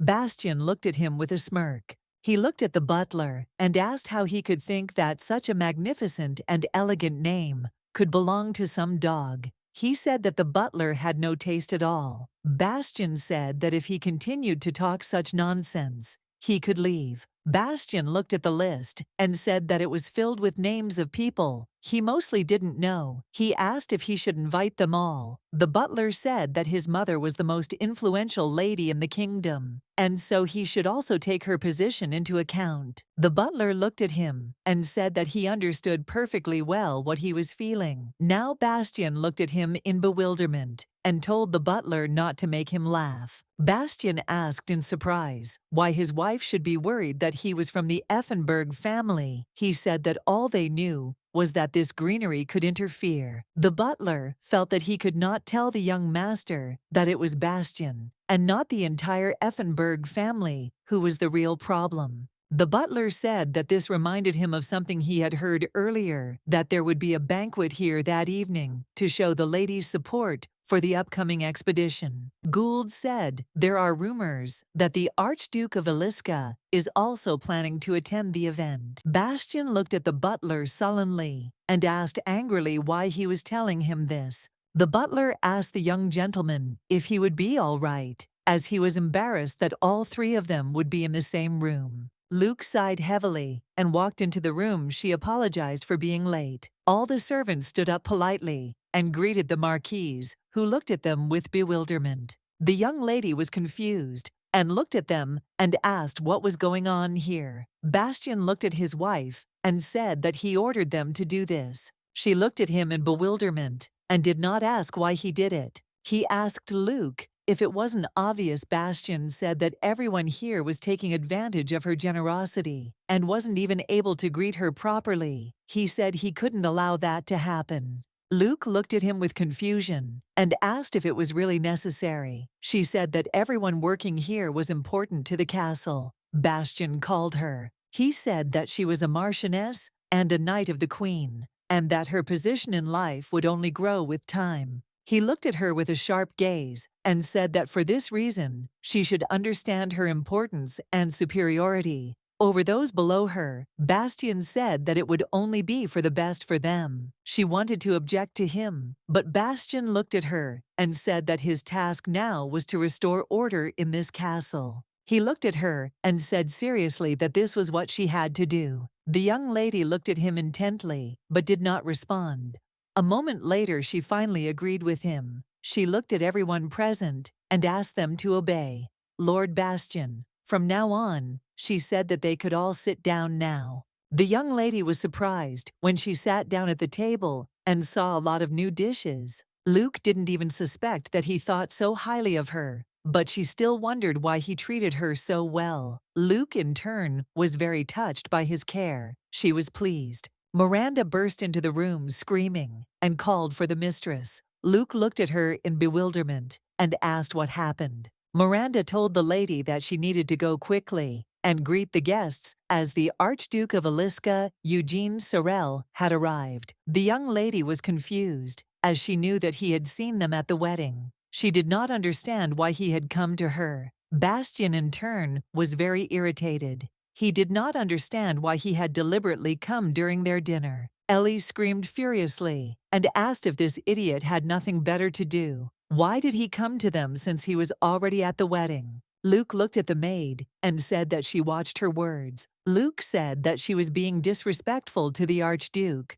but even so, the young lady actually found her words refreshing. Ellie gritted her teeth and said that she was putting it mildly. She said it didn't seem like the big fat royal baby hadn't chosen his words when he visited Lord. Bastion was surprised that the young man often visited Luard. He knew that the Marquise's estate was far from the capital. Bastion did not understand why he came to them at all. Ellie said that, officially, he called it a routine periodic regional inspection, but she thought it was all a lie. Luke looked at the maid and told her to stop. Luke said that the Archduke never thought highly of her, and besides, he always suspected her. Bastion asked her in confusion what he suspected her of. The young lady sighed heavily and said that it was a mystery to her too. She said that she couldn't say for sure, but she believed that he thought that her existence was a threat. She said that the Archduke was tired of her because she belonged to a different race and also had magical powers, and he considered her more like a demon than a human. Bastion said that it was simply ridiculous, and the Archduke, in turn, was more paranoid than anyone in the kingdom. The young man looked at his wife, and with a smile told her not to pay attention to him, since she shouldn't waste her precious time on him. Bastion looked at Miranda and asked where the Archduke was. Now she said that she had taken him to the guest room. Bastion looked at his wife and said with a smile that it was time for them to go meet the guest. Bastion said furiously that he would now show why everyone said that he had the sharpest tongue in the entire kingdom. Bastion, in turn, was very angry. He did not understand how anyone dared to insult his wife. The young men knocked, and the Archduke said they could enter. The Archduke, in turn, looked at everyone present with surprise. The young lady bowed and greeted the Archduke, asking forgiveness for keeping him waiting. He looked at her and said that he heard she was having a meal. He asked for forgiveness and said that he had no intention of interrupting. Offended Bastion stood and glared at him. He knew that this was not an accident. The Archduke looked at Lord Bastion and said that they hadn't seen each other for a long time. Bastion looked at the Archduke and said that he was mistaken, since he was now the Marquis of Luperda, and he should have addressed him accordingly. The Archduke asked if he was trying to hide his shortcomings behind his wife's title. The Archduke said that nothing less was expected of him. Everyone present was shocked, as they realized that the Archduke was a very caustic young man. Bastion gave him a beaming grin and told him to take a look at himself. First, Ellie barely held back a laugh. Bastion told him that he was a man who sold his body to save the kingdom when it was on the brink of destruction. Considering that the Archduke barely managed to survive, he did not believe that the Archduke was capable of throwing such insults. Everyone present was in shock, as the tension was suffocating them. The Archduke, in turn, looked at Bastion with a sharp and angry expression, but said nothing. A moment later he told the Marquis to watch his tongue. The Archduke said that as he saw it, being betrothed to the greatest hero of the kingdom had not at all tamed his sharp tongue. The Archduke said that he was a descendant of a weak kingdom, but now he was officially recognized as the husband of the queen of this country, and now he was his relative. The Archduke said to the Marquis that he had shown respect to his queen. Bastion said with a grin that respect should be shown on both sides. The Archduke looked at the Marquise and said that she should teach her people manners. She looked at him and said she was glad he reminded her of that. Bastion was in shock and didn't understand what they were talking about. He wondered if he had gone too far. Luke walked closer to him and asked if he and Lord Bastion weren't in a similar situation. She said that of course he should understand how her husband feels, being in an unfamiliar place, far from home. She said that she was sure he could help him, as someone knowledgeable in this area. She smiled and said that this was a great opportunity to become friends with each other. The young people were shocked and at the same time puzzled, as it was all a bit far-fetched. She came closer to him and said that it would still be very good if they could all make peace. Luke bowed and said that she hoped they were in good hands with him. Luke said that, after all, she was a loyal subject of Her Majesty. The Archduke looked intently at the Marquise, but said nothing in response. She whispered quietly, looking at him, that she would like to tell him something. In the blink of an eye, her face changed, and she told him that he would not dare to touch her husband with a finger, and this was her first and last warning. She knew that Bastion always attracted unnecessary attention to himself, for better or worse, so keeping him out of danger was her immediate task, and to do this, she needed to cooperate with Eugene Sorel. To her regret, there was a time when they fought shoulder to shoulder, but unfortunately, that was already in the past. Luke Bishel knew the past could never be brought back. The Queen stood between them now, and they could maintain their strained relationship. The young man was the Queen's husband, while she was nothing more than a foreigner, an alien species with mixed blood. Their victories on the battlefield meant that one day the war would end, and she would be unnecessary. She knew that the end justified the means, and Luke knew that she had to achieve her goal by any means necessary, even if she had to bow to them. She looked at him and told him not to make a scene. She said he should leave now and she would forget about what happened here. She also said she would make sure the queen did not find out about it. He looked at her in surprise fury and twitched. Bastion looked at his wife and asked with rage why she was bowing down to him. He was shocked by such behavior of his wife. The young lady turned and with a smile asked her husband to escort the Archduke to his chambers. He looked at her with a surprised look and asked why he should do this.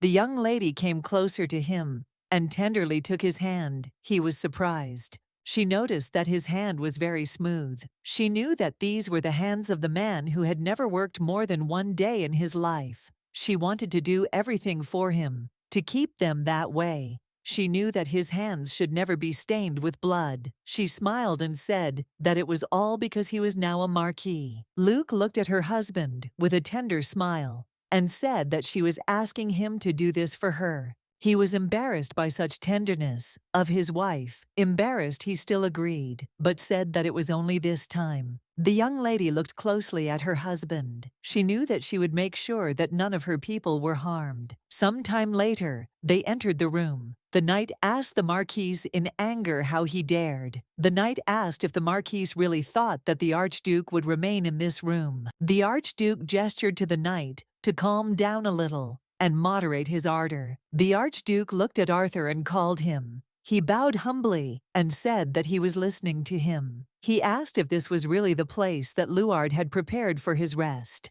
Arthur said that it was definitely not so. The Archduke looked at them in bewilderment and said that this meant that it was the Marquis's personal decision. He said that on his part, this was unheard of insolence. The Marquis looked at him with a feigned smile and said that they should have given him better quarters, but many important people had arrived to see them today. The Marquis said that as he could see, they didn't have many guest rooms, so they politely asked him to accept it just for that night. This offer, you translate from the Marquis, says that there is no need to be picky and you can just rest in this room. The Marquis came closer to him and said that he remembered something. He asked the Archduke if he took care of the rat after they cut off its tail. The Archduke smiled and said that he did everything thanks to them. He said that he was surprised that he was worried about him, and apparently the Marquis had become more mature. The Marquis said with a smile that he always loved animals.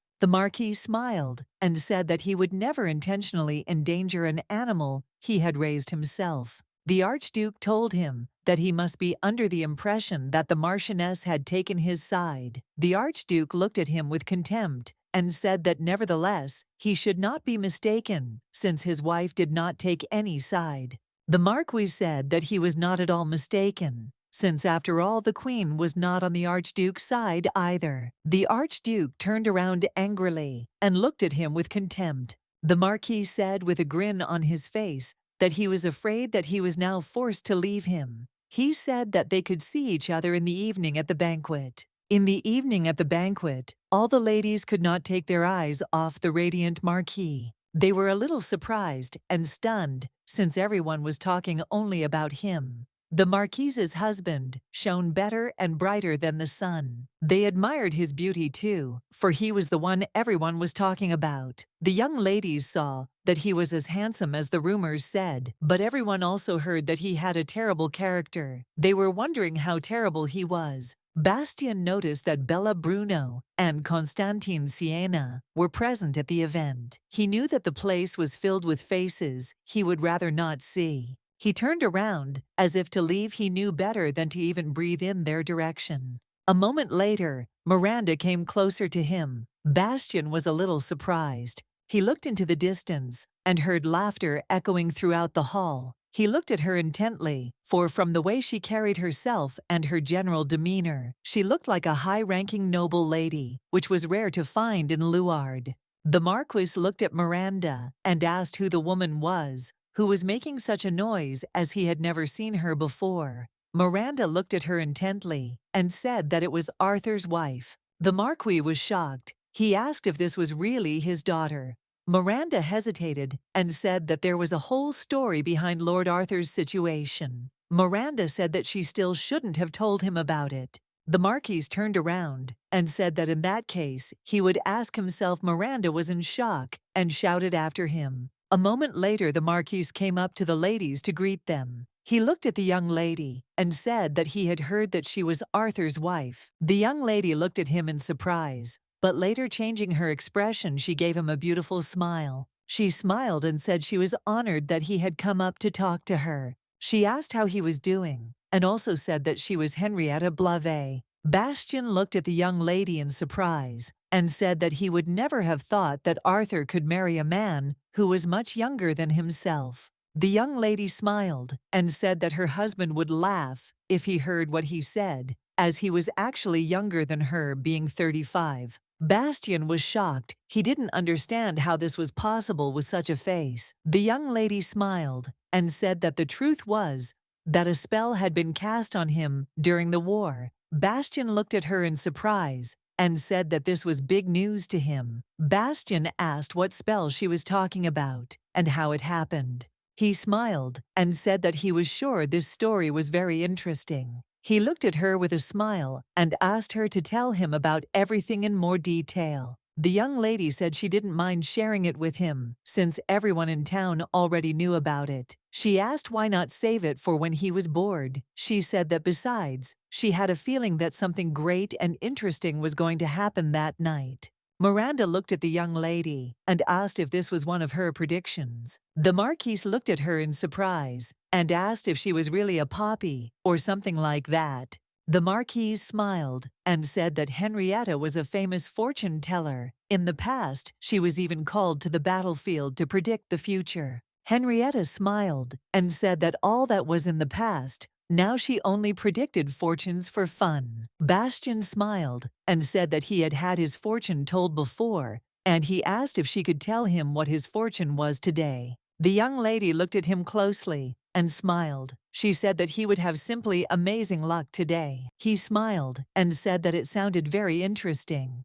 He said that he should pay her a generous fee for her work. Henrietta smiled and thanked him. Henrietta looked closely at the Marquis. Now she understood why their mistress had chosen him. Henrietta looked at the Marquis and said with a smile that it seemed that he and Ellie had become very close. He smiled and said that he was thinking of raising her well and making her into a beautiful bag, as she had very smooth skin. Henrietta smiled and said that she was quite sure that it would be very difficult to do. After all, Ellie was the last survivor of the Kurt tribe. The top brass even protected her with legal measures. Bastion looked at the young lady in surprise and asked what legal measures. She said legal measures to protect species that are in danger of extinction. He said that he heard that it was Luke who destroyed the Kurt tribe. Henrietta looked at him and said that it was true. And to be more precise, it was Her Majesty who gave the order to the Marquise to conquer them. Henrietta said that if the Marquise had not obeyed, she would have been killed on the spot. The task. But he looked at the young lady and asked if she really wanted to say. Now that the Queen could kill his wife, he asked with bewilderment why she thought so. The young lady looked at him intently and hesitated timidly. A moment later, she said with a smile that she didn't think it was something she could tell him. In a place like this, the Marquis wondered for a moment if she was saying that this place was too public to discuss the matter. The young lady looked at him and asked if he had said that his fortune had been told before. The Marquis said that she should know, since before almost every evening there were fortune tellers, since they were previously very popular, and his family was no exception. He said that his fortune was told in pictures. She looked at him and said with fury that there was a vile bastard in this family. The Duchess looked at the woman and said that everyone in the kingdom knew about this bastard in their family. She asked if she could predict something else. The Duchess looked at her and told her to watch and see when their son would become a decent man. The woman said she couldn't tell them that because it was beyond human capabilities. The Duchess looked at her and said she had really hit the nail on the head. The woman asked why they didn't ask something more specific. The Duchess agreed with her. The Duchess asked if her son would ever be able to marry with such a terrible character. The young man looked at his mother intently and told her to stop.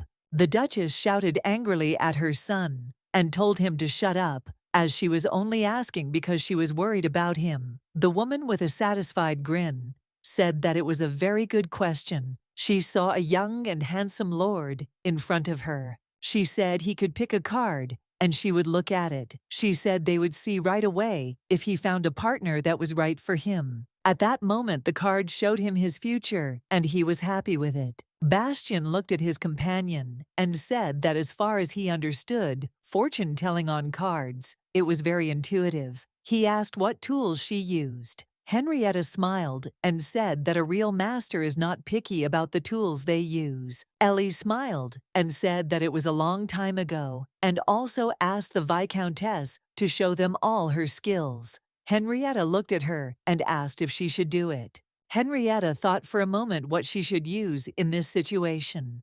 A moment later, she saw a handful of candies. She asked, how about she use them today? Everyone present was surprised that the Viscountess wanted to use candy for fortune-telling. They said that they should go and take a closer look, as it was very charming of her. The Viscountess smiled and said that they could choose the candy they liked and put the rest back in the bowl. A moment later, Bella greeted the Viscountess with a smile. Bella said that they only came because they heard that they were doing something fun. Henrietta greeted the young lady with a smile. Henrietta said that the Lord asked her to make him a prediction. The Viscountess said that a lot of time had passed since she did it, so she decided to try. She invited Bella to join them too. Bella looked at Constantine and told him to also choose a candy. Constantine sighed heavily and said that he was fine as is. Constantine wanted to walk over and sit down, but Bastion tripped him and he fell to his knee. Constantine looked at the young man with fury and asked if this trick wasn't old-fashioned. He smiled and said that as a swordsman, he should have realized that it was a trap before falling into it. Bastion said with a smirk that it seemed like his skills were pretty rusty. They stared at each other for a while. Henrietta looked at them and asked them to calm down. She smiled and said that today was a good day, so they did not need to fight, and she would tell the fate of the Lord first. The Lord said that he would first let her know the fate of the idiot's red salmon. Bella looked at him with fury and asked what he was trying to do. The young man sighed heavily and said that the main guest always goes last. She looked at him, and the cheese with disdain said that every word from his mouth was disgusting. Bella looked at Henrietta and said with a smile that she had already chosen a candy. Henrietta looked closely at the candy and said with a smile that it was strawberry. Henrietta thought about it and said that the candy wrapper was also red. She said that the strange aura suited her very well. The Viscountess looked at the butler and asked if she could borrow some lighting from him. She said that a lamp or a candle would be fine. The servant said that he would do everything right away. Henrietta looked at everyone present and said with a smile that now they had everything they needed and said that they could begin. A moment later, she took the candy wrapper and set it on fire. The room burst into flames. Everyone looked at the candle in surprise. They stared at the picture because they did not know whether it was a star or a tree. Bella, in turn, looked criminally at the fire and said that it was her family's coat of arms, the brightest red cross and thorns in the desert. The Viscountess smiled and told the young lady that it looked like she would be the head of her family in the future. Bastion looked at the young lady intently and said with a grin that it was very unfortunate that she would be the future head of the family. She looked at him furiously and asked what he had just said. The Lord said that it was obvious that her elder sister should be the next Duchess, no matter how she looked at it, and it made no sense for her to be chosen as the next Duchess when her sister was so much better than her. She looked at him with fury and said that he was in no position to worry about the future of her family. She asked, what about his house, which only he had? Bastion looked at her intently, frowning, as he asked why he had to be the only one at his house. He looked at her and said with a smirk that they now had Luc Bichel. Everyone present was shocked by this statement. Constantine looked at him and asked if he really meant to say that he would make the Marquise the next Duchess. Bastion looked at the young man with disdain and asked how he dared to raise his hand against him. He told him to let him go, right now. Constantine looked at him and told him to answer his question first, and then he would let him go. Bastion asked in bewilderment why he should do this. He said that he had no desire to answer this question. Constantine was shocked. The Marquis told Constantine that if he valued the reputation he had built with these wrists, he had better let him go now. Otherwise, he would make sure that Constantine would never be able to pick up a sword again. Bastion said that he bet that Constantine thought his words were empty. He asked Constantine if he really believed that he, the son of a duke, could not cope with such a threat. Constantine, gritting his teeth, looked at Bastion and threw his hand away with a scream. Constantine shouted to the Lord that from the moment he first saw him, he immediately did not like him, since all he does is just chat. Constantine left in anger and abandoned their company. He could no longer bear Bastion's presence. The Lord looked at the young lady and said that he took back his words about paying her a generous fee. The Viscountess looked at him in bewilderment. He said he thought she said he was going to be lucky today, but with all the annoying idiots here to pick on him, he said that if today was supposed to be his lucky day, then he thought he had a good idea of what his future looked like.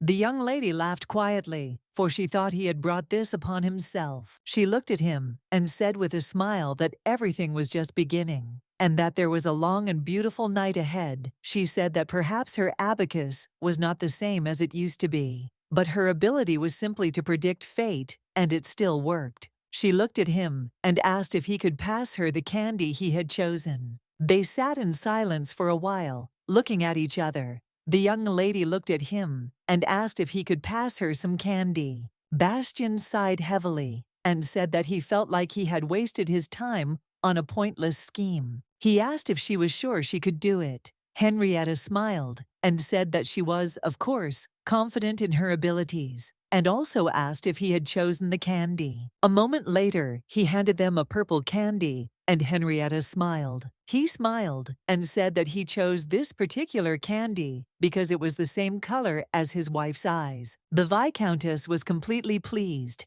and smiling Bella in turn could not understand whether he was seriously blushing because of this. Henrietta smiled and said it was very good, and asked if she could have a look. A moment later, she held the wrapper to the fire, but it did not catch fire. Bella was surprised and did not understand why this was happening. She did not understand why the wrapper did not burn. Henrietta said that magic is the unification of consciousnesses. Henrietta said that it seemed that the Lord had a special will inside him that was very strong. She said that he shouldn't worry. She smiled and said that soon the flame would finally flare up. She smiled looking at the Lord and asked if they would continue to do this. A moment later, Bastion saw flames in front of him that enveloped him. He was very surprised. He looked into the flame and said it looked like a bird. Henrietta smiled and said that it looked like a desert phoenix. He looked at her in bewilderment. She said that the desert phoenix represented invulnerability, and according to legends, this divine creature would bring him victory. He looked in surprise at the fire that enveloped him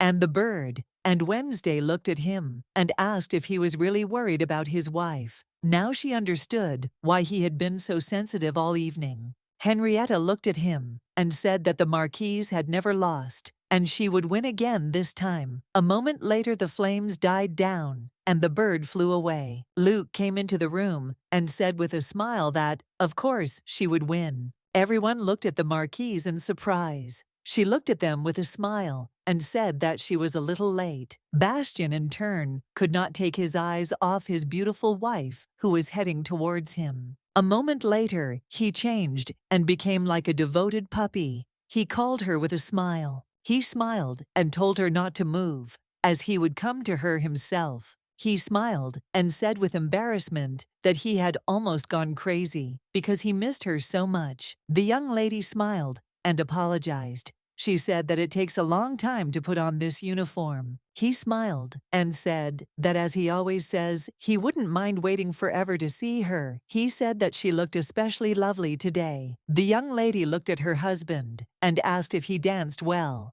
He looked at her in bewilderment. She smiled and said that the host had a privilege and had to dance the first dance with the special guest of the day. She looked at him and asked him with a smile if he liked dancing. He smiled shyly and said that he didn't. She smiled and said that she thought so. Bastion twirled her around in a dance and said that he thought he now understood why people dance. The young lady looked at her husband with confusion, as she did not expect such a thing. He looked at her intently and said that he didn't know how she felt about him. The young lady looked at him intently. She wondered if he would tell her again that he loved her. She knew that he usually did. She remembered that when he proposed to her, he said it as if he were challenging her to a duel, but now his manner of speech had become much softer. He looked at her and said that she would hear the rest when she returned. The young lady was furious and said it was unfair because she wanted to know now. Bastion smiled a sly smile